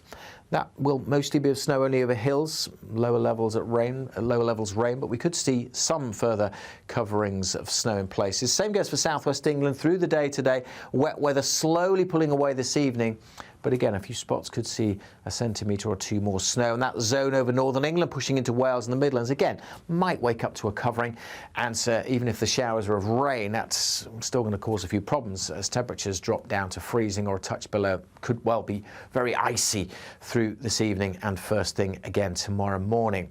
We'll continue with some snow showers in northern Scotland. The showers across Northern Ireland, Wales, western parts of England will turn more to rain as we go through tomorrow because slightly milder air is moving in. Again, for much of eastern England, some good chunk of the south, it'll be a dry day, much brighter day for South Wales and southwest England compared to today, and a little bit milder as well. But for many, still feeling pretty cold tomorrow. A nice bright morning will generate a lovely warm day, right through to the evening. Boxed Solar, sponsors of weather on GB News. The latest GB News travel.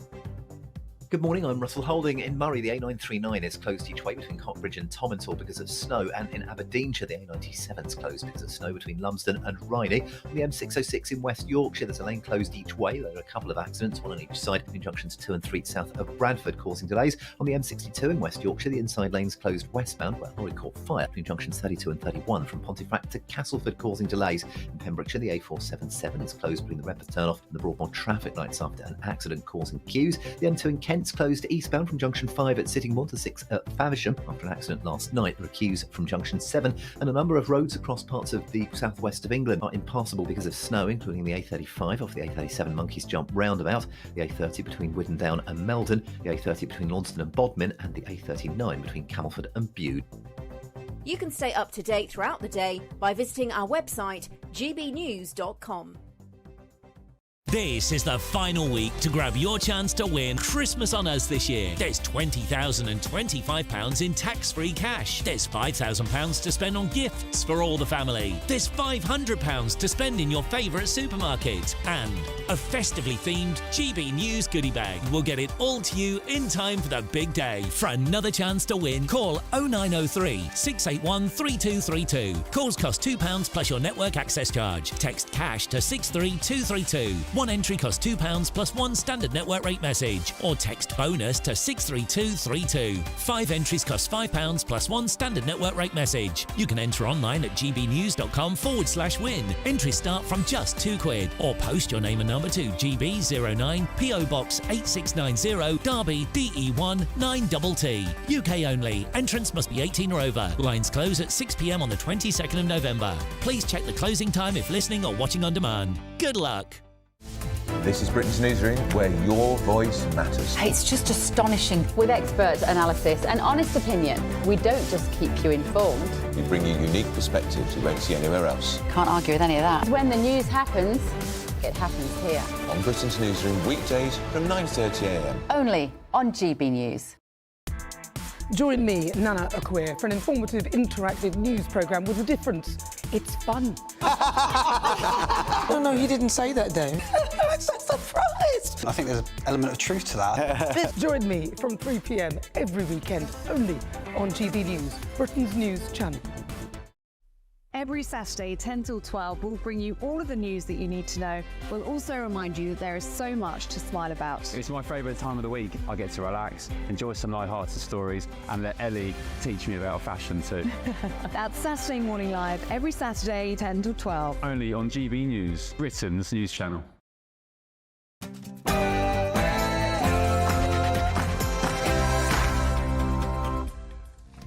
Very good morning to you. Today, Britain's longest-serving Deputy Prime Minister, John Prescott, has died at the age of 86. A former trade union activist and luminary of the new Labour government. While Sir Tony Blair has described him as one of the most talented politicians he ever came across. The government risks Russian retaliation as Ukraine fires its first British Storm Shadow missiles the same day it's announced the defence budget will be slashed by £500 million.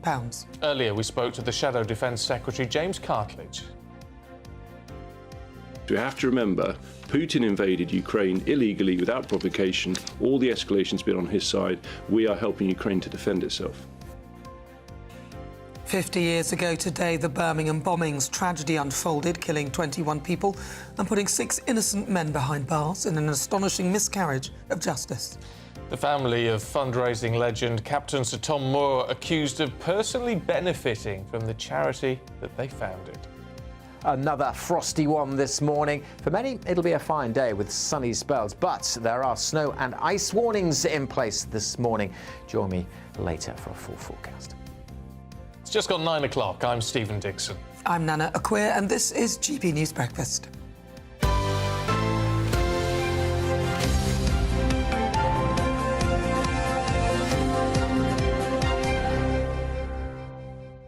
And we've got to start off by saying a very special good morning to Eric Trump, son of the president-elect, of course. Donald Trump, who could very well be watching this morning because he's in the UK. And the family are big fans of GB News. Yes, they are indeed. You've changed your tune. No. I was just saying before. I was just because we showed a very, very, very brief clip. But no, if they're watching us, I mean, that's really good. It is amazing. It's brilliant. We're very close to the Trumps, as it were. They know who we are. Yeah. That's wonderful, I think. Maybe Donald watches my show. Donald, if you're watching now, I know you'll be asleep, will he?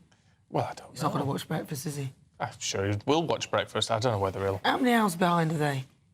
New York's like 6 hours. 5 hours. Oh, 4 hours, I think. No, 4 in 5. the morning. 4 in the morning. Which will mean that they could tune into my show, because it'll only be 11 o'clock. My show is on at 3 o'clock, Saturday, Sunday. There you go. What a nice plug. What a nice plug. But no, we're very pleased to watch it. And actually, they... When Donald Trump comes over, which he will be doing, we'll be making sure we get a nice little sit-down interview with him. That'd be amazing, yeah. Well, obviously, I don't think he'd come to the studio, but we'd have to... Well, I might do. We don't know. I don't think he would. No, but we'll be having a chat with him when he's president. Yeah, which is... That'll be good. I think it's very exciting for the world. I think he's actually a peacemaker most of the time. You know, if you see what Joe Biden has done and what's unfolded under his watch, I mean, it's embarrassing. Well, I tell you, it's going to be very interesting to see what he does in terms of Russia-Ukraine, with what Russia's doing at the moment, which seems to be sort of preempting the Trump presidency. Are they pushing their luck already to try and... it's just very difficult to know. But it's going to be very interesting to see what he does. If he can bring peace around, well, brilliant. Yeah, I mean, that would be fantastic, but we shall wait and see. Have to wait and see. You never know what's coming down the line, do you, sadly? No. Right, at 9:03, former Deputy Prime Minister John Prescott has died. He was 86 and had had a long battle with Alzheimer's. His family said that he had spent his life trying to improve the lives of others, fighting for social justice and protecting the environment. So Tony Blair said he was devastated by John's passing. He said he was one of the most talented people I ever encountered in politics. And the Prime Minister, Sir Keir Starmer, has said that John was a true giant of the Labour movement. He was a staunch defender of working people and a proud trade unionist. He will be remembered, he went on to say, for his conviction, courage and strength of character. Well, joining us now, GB News political correspondent Catherine Forster. Catherine, good morning to you.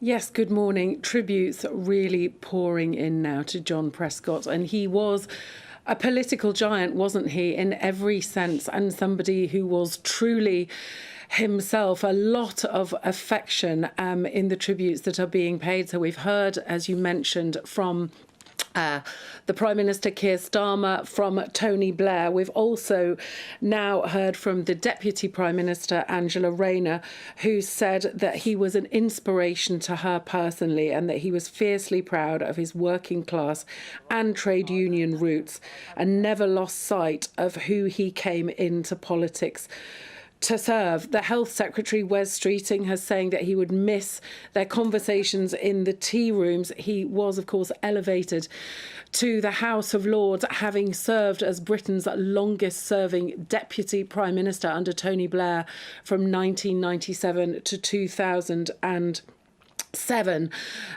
John McDonnell, of course, Shadow Chancellor under Jeremy Corbyn, said that he was a socialist to his core. But one of the most moving tributes, I feel, that has been paid to him is a statement from the former Prime Minister Gordon Brown, who has said, just trying to get it up so I can read you a little bit of it, few achieve something akin to heroic status in their own lifetime, particularly when having to deal with the compromises of being in government. But John Prescott became and will remain a legend of the Labour Party. He goes on to say that John Lennon said the working class hero is a difficult thing to be. But he says, I think John would be just fine with being remembered that way. He wanted the good things in life for everyone, not just himself. OK. Catherine, thanks very much indeed. Let's talk to former Labour Minister Ivor Caplin, who joins us now. Ivor, Jeannie's just messaged us to said John Prescott was a real man of the people. And I think whether you agreed with his politics or not, that's certainly a fitting title for him. Good morning to you both on a very sad morning for the Labour Party generally and, of course, for the family of John Prescott. He was a fantastic person.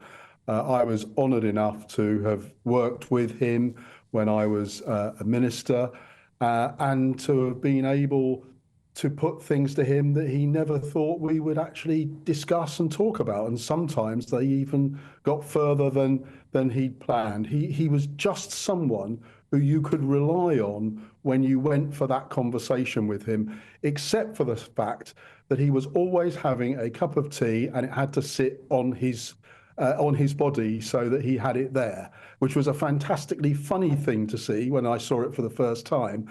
But he was that kind of character, that he could do all these things. And he will never be forgotten by the Labour Party.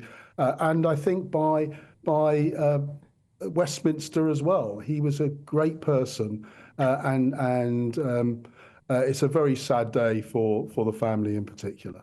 I mean, he was a real conviction politician, and a lot of them, I think, coming through the ranks now are more career kind of orientated. I don't think they're as focused in terms of doing much with the country. The other day I was at PMQs and I just felt they just obfuscated, never answered any questions or didn't do any of that. He was a very direct man, wasn't he? He answered things directly and attacked things head on. Yeah, I mean, the people often say, how did Blair and Prescott get on? Well, the answer to that is they got on amazingly well because they were different people and they had different views. But they both wanted, at the centre of that, Nana, to be on their side, on what they wanted to see during those, 10 years under Tony Blair, from 97 onwards. And to some extent, they achieved that in an amazing way that I think these days we will look back at years to come on 97 to 2007 and think that was an amazing time for the Labour Party in government, and John Prescott was at the centre of everything that happened in those years. And it was just sad once he became ill that this was going to at some point happen, and it is a sad day. It's a strange analogy. Was he like a piece of cartilage in a knee joint, in a way, in government, sort of stopping Blair and Brown from jarring up against each other too much? Well, that assumes that there was always a fight between Blair and Brown. I thought that was a different programme to go on, to be honest. But for John Prescott, he was always at the centre of those conversations. He wanted to be there. He wanted to be able to have his comments. And when you look back at what he did before he got into Westminster on the ships, and then what he achieved over 40 years as a member of Westminster, and of course, as someone who had the opportunity to bring things forward in a different way. And I think when you look at it, he did assist the Prime Minister and the Chancellor at the time in exactly the way that he wanted to. And that is how he managed to make that his area of policy and ensure that it was for the people of the United Kingdom that he was able to deliver that for. OK. Ivor Capling, good to talk to you. Thank you. I thought your cartilage thing was quite good. Yes. Although I think you got it from John Cartilage, who we spoke to. Oh, earlier. I didn't know. I got it because my dad's just had a new knee. Oh, is it? So I'm obsessed with cartilage at the moment. Well, James Cartilage was on early. He's the Shadow Defence Secretary. Here we go. And actually, Diane sent a message in saying, you let James get away with word salad, blaming last government for backlog, blah, blah, blah. They haven't stopped the boats. They've increased. Please challenge Mr. Anyway, I would just like to say that he did actually... I did say to him that defence spending has gone down under the Conservatives. He said, no, it hasn't. Where did you get your facts from? So I just wanted to confirm, if he's watching, day-to-day spending on defence has been cut by nearly 10 billion in real terms since the Conservatives came to power. And also, this information came from the House of Commons Library. So it's the House of Commons Library itself. So we should go and have a look at that. Yes. Oh, maybe you will. Oh, well, you've got that off your chest now. Just been waiting to do that for 2 hours. Now, on to a very sad anniversary, because it's 50 years ago today that 2 pubs in Birmingham were blown up. 21 people died, more than 200 were injured. Now, 6 innocent men spent 16 years in prison with the crime, and spent their years before justice was finally given. Well, half a century later, campaigners are still searching for justice because the real culprits were never identified. Well, joining us now is our West Midlands reporter, Jack Carson. Jack, thank you for joining us. So, for those who don't know, 6 men were charged with this. When were they acquitted, and how long did they spend in prison? So they were in prison for 16 years. They became infamous, known as the Birmingham Six. They were arrested on their way back to Belfast after attending a funeral for an IRA member who blew himself up trying to plant a bomb in Coventry. But after investigations from the investigative journalist and former Labour MP Chris Mullin, evidence came to light that their convictions, that they'd been convicted on flawed evidence. So they were released in 1991. Their convictions then was squashed, spending 16 years in prison. And campaigners are still fighting, as you were saying just then, for the real culprits. They're still fighting for justice. There has been an inquest which determined that a flawed warning call by the IRA caused or contributed to the deaths because of leaving less time for the police to be able to warn people. There was a call shortly after 8 p.m. on the night of the 21st of November 1974 saying that 2 bombs were planted in the city centre. Police unable to get to those people into the middle of town, in the centre of town, to be able to warn them to start evacuations. The first bomb went off shortly, short distance from where I am now at the Mulberry Bush, shortly before 8:20 p.m. That instantly killed 10 people, including 2 teenagers who were simply walking by. The families and relatives still live with the effects of this tragedy. Here is their story. That was the last time that we saw her. Was just 2 days before she was killed.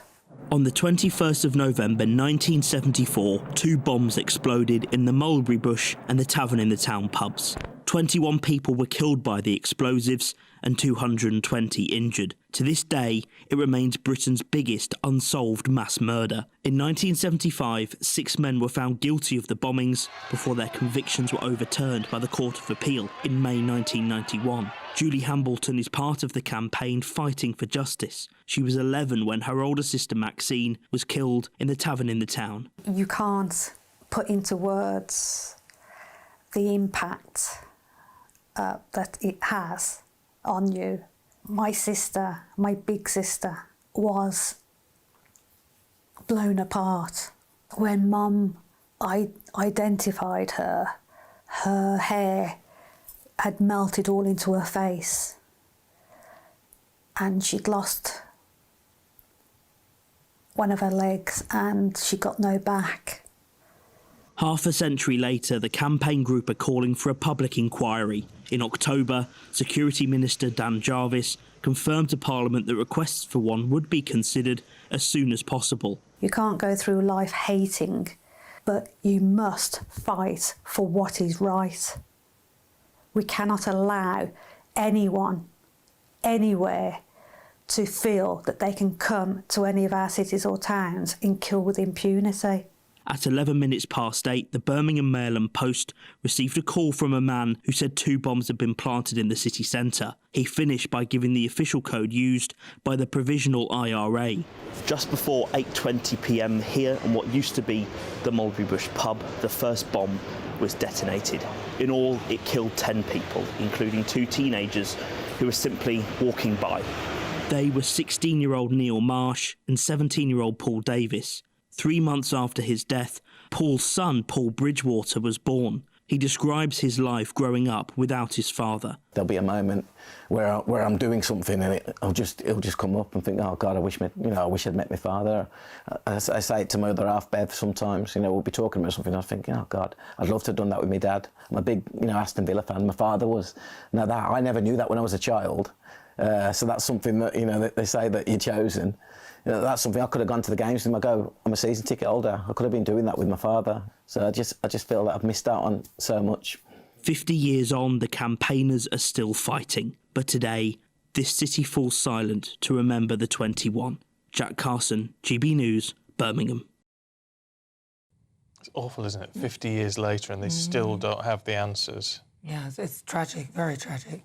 And the chances of getting the perpetrators now, they're probably dead themselves. Yeah. Oh dear. Right, still to come. We're going to find out what's coming your way in Britain's newsroom this morning. It's Patrick Christie's Tonight, and here we do things differently. It's explaining the absolute madness of this, doesn't it? It's explosive. I mean, this is very good. It's lively. 850. Your government sat there, Sean, and he did nothing. It's controversial. And the Middle East has been in turmoil since before I was born. It's everything you need to kickstart your evening. Everyone's had their Weetabix tonight. I love to see it. That's Patrick Christie's Tonight, weeknights from 9 p.m. Only on GB News, the People's Channel, Britain's news channel. Sunday with Michael Portillo from 11, only on GB News. Australian chef David Thompson is opening a new restaurant, Long Chim. The name, which translates roughly as come and try, already has locations in Sydney, Perth and Dubai, and previously operated in Melbourne and Singapore. It marks a return to London for Thompson, whose Belgravia haunt Naarm closed in 2012, but that earned him accolades including, in 2002, the first Michelin star awarded to a Thai restaurant. So you've mentioned Bangkok there. What is your love for Thai food? Describe to us why you think Thai food is such a great cuisine. It's endlessly complex and satisfying. It just resonates on the palate. For me, as a cook, it offers a challenge, and the way that you cook it is you chase taste. You don't follow a recipe, you follow your sense of taste. And so with all these dishes that you'll taste today, but also in the restaurant that we're opening, it's all about a sequence of taste and seasoning that has some balance. What is this dish? This is something called Gengari Gung, which is an aromatic curry of prawns. Lovely looking prawns, yes. They're not too bad. And it's with something strange called water bamboo, which we found up in Chinatown just the other day. And it's a perfect accompaniment. I'll just take a little. Yes. Describe that perfect accompaniment to me again. What Water bamboo. What is it? A water bamboo, yeah. And you would not know of it, because I didn't know of it that much either. And it tastes like a little bit of like young coconut meat. So it's perfect with these prawns and this curry.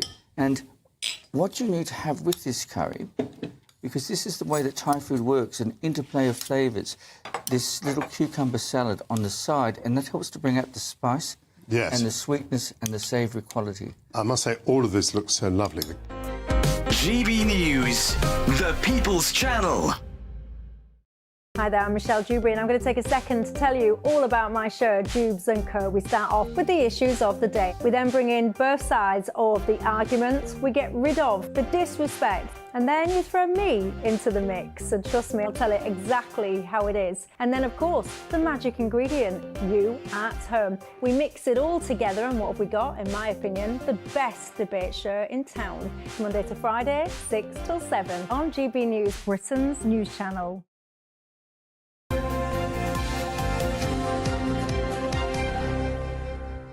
9:20 now. You will want to know that it is the final week, which probably means, actually, it's the final day. Probably means it stops tomorrow, does it? On our great Christmas giveaway, you can win thousands upon thousands of pounds in tax-free cash, loads of shopping vouchers, and the thing you most want is a GB News Christmas goodie bag. But if you fancy having a go at all that, here's how you enter. There's just 34 days until Christmas, and it's the final week to see how you could enjoy it on us. That's £20,025 in tax-free cash to make 2025 fantastic. £5,000 to spend on gifts for all of the family. £500 in vouchers to buy a slap-up Christmas lunch at your favourite supermarket. And finally, a GB News Christmas goodie bag. Plus, we're going to get it all to you in time for the big day. For another chance to win, call 0903 681 3232. Calls cost £2 plus your network access charge. Text cash to 63232. One entry costs £2 plus one standard network rate message. Or text bonus to 63232. 5 entries cost £5 plus one standard network rate message. You can enter online at gbnews.com/win. Entries start from just £2, or post your name and number to GB09 PO Box 8690 Derby DE1 9TT. UK only. Entrance must be 18 or over. Lines close at 6 p.m. on Friday. Please check the closing time if listening or watching on demand. Good luck.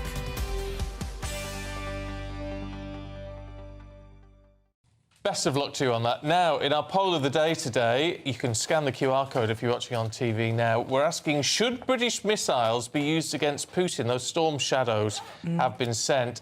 So far, 41% of you agree with Labour's decision. 59% don't think Ukraine should be using our missiles against Putin. We'll have the final result in Martin's show later. If you're listening on the radio, you can go to gbnews.com/poll.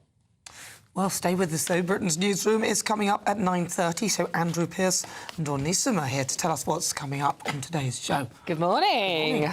It's going to be a cracker, isn't it? Oh, it is. It is a proper cracker. We have a great exclusive. We've got Nadine Dorries coming in to talk about her new book, in which she reveals lots of things, mainly why she doesn't like Kemi Badenoch very much, for lots of pages on that. No, funny enough. And the gay sex ring? Well, yeah, the group sex sessions as well. No. Yes, yeah, that's on. What page was that on, Andrew? You checked that one out particularly. Yeah, so it's going to be very, very... We're also going to be talking about the scandal over Colonel Tom's charity, how much money the daughter was taking, because she, of course, is the constituency MP. Was the constituency MP. I think there's more to that story than meets the eye, to be fair, and I think a lot of it I don't think has been reported properly, actually, and there is a lot more detail in that. I think there's a lot more to come out as well. And I think that the way the papers have covered it, in some respects, is quite shocking, and I think the treatment of her has been terrible. I think it's been a disgrace. I interviewed her a couple of times. I will reveal what I thought of her. You did a documentary? I did a documentary on it, yeah, absolutely, so yeah. I don't think, Nana, that Dawn agrees with you. Well, I didn't say anything. I just said all will be revealed. Well, I have met her. Especially the sex romps. Sex romps. And Stephen, you're not named in the sex romps. No, he is. He's on page. He's on page. No, I'd be suing for libel if that was. It's not a true story. Is it based on the truth, this book, or is Yeah. Oh, is it? Yeah. It's she doesn't say about what you say about Nadine Dorries. She does not pull her punches. She really does, and obviously we're also talking of punches, paying tribute to John Prescott as well. Yeah, I liked him a lot. Yeah. I've had lots of run-ins with him, but I liked him. Yeah. He told it as it is. Which you don't get many people doing that. Yeah. No, it's a rare trait in politics. I did nearly choke when I heard Tony Blair struggling with his emotions talking about it. Come off it. All right, Come off it. We're out of time. Right. We'll see you in a couple of minutes. Here's your weather.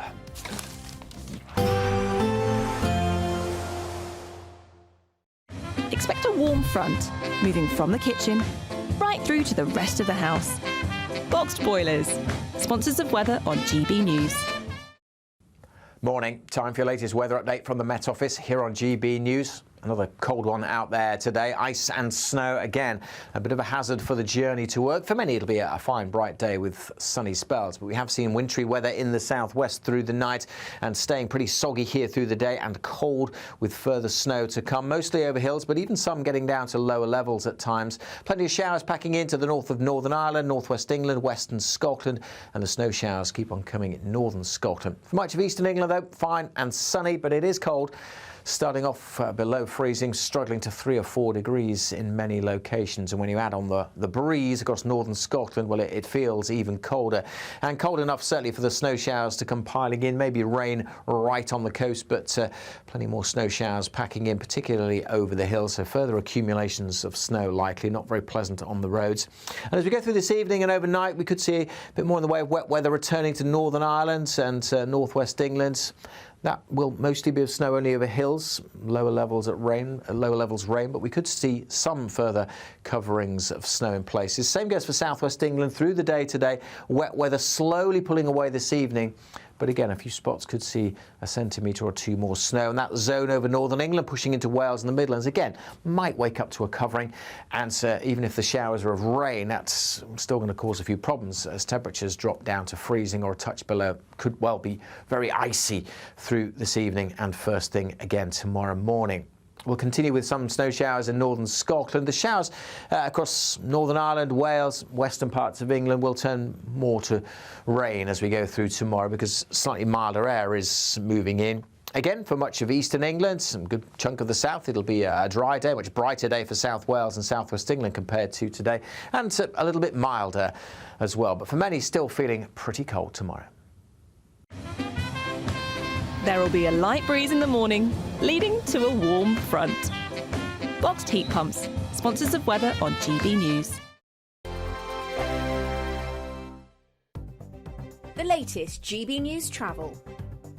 Good morning, I'm Russell Holding. In Aberdeenshire, the A97 is closed each way between Lumsden and Rhynie because of snow, with the A939 in Murray closed each way between Cockbridge and Tomintoul. In Antrim, the A6 is closed each way along Clifton Street in Belfast after an accident causing queues. On the M62 in West Yorkshire, the inside lane's closed westbound, where a lorry caught fire between junctions 32 and 31 from Pontefract to Castleford, causing delays. In Pembrokeshire, the A477 is closed each way off the Broadmoor traffic lights after an accident causing queues towards and away from Pembroke Dock. The M2 in Kent is closed eastbound from junction 5 at Sittingbourne to 6 at Faversham after an accident last night. Queues towards there from junction 7 at Brenley Corner. And a number of roads across parts of the southwest of England are impassable at the moment because of snow. And that's the latest. You can stay up to date throughout the day by visiting our website, gbnews.com. I'm Jacob Rees-Mogg and this is GB News, Britain's news channel. This is GB News, Britain's news channel. What about train Wi-Fi? The Times, it's so funny the Times did this story because I was on the train yesterday trying to do some work and connecting to the Wi-Fi, and it happens all the time. It just doesn't work. It's pathetic. And then I opened the Times and they've done a massive investigation. Loads of different rail routes from north to south. Was that the James Bond thing, right? Yes. Yeah. I think, well, that passenger got through, or almost got through, one episode one James Bond movie in 8 hours. But you know, it's interesting. We call it train Wi-Fi, but it isn't. It's just really a SIM card on a train, really. So if your own phone's not going to get signal, why would we assume that the train's going to have signal?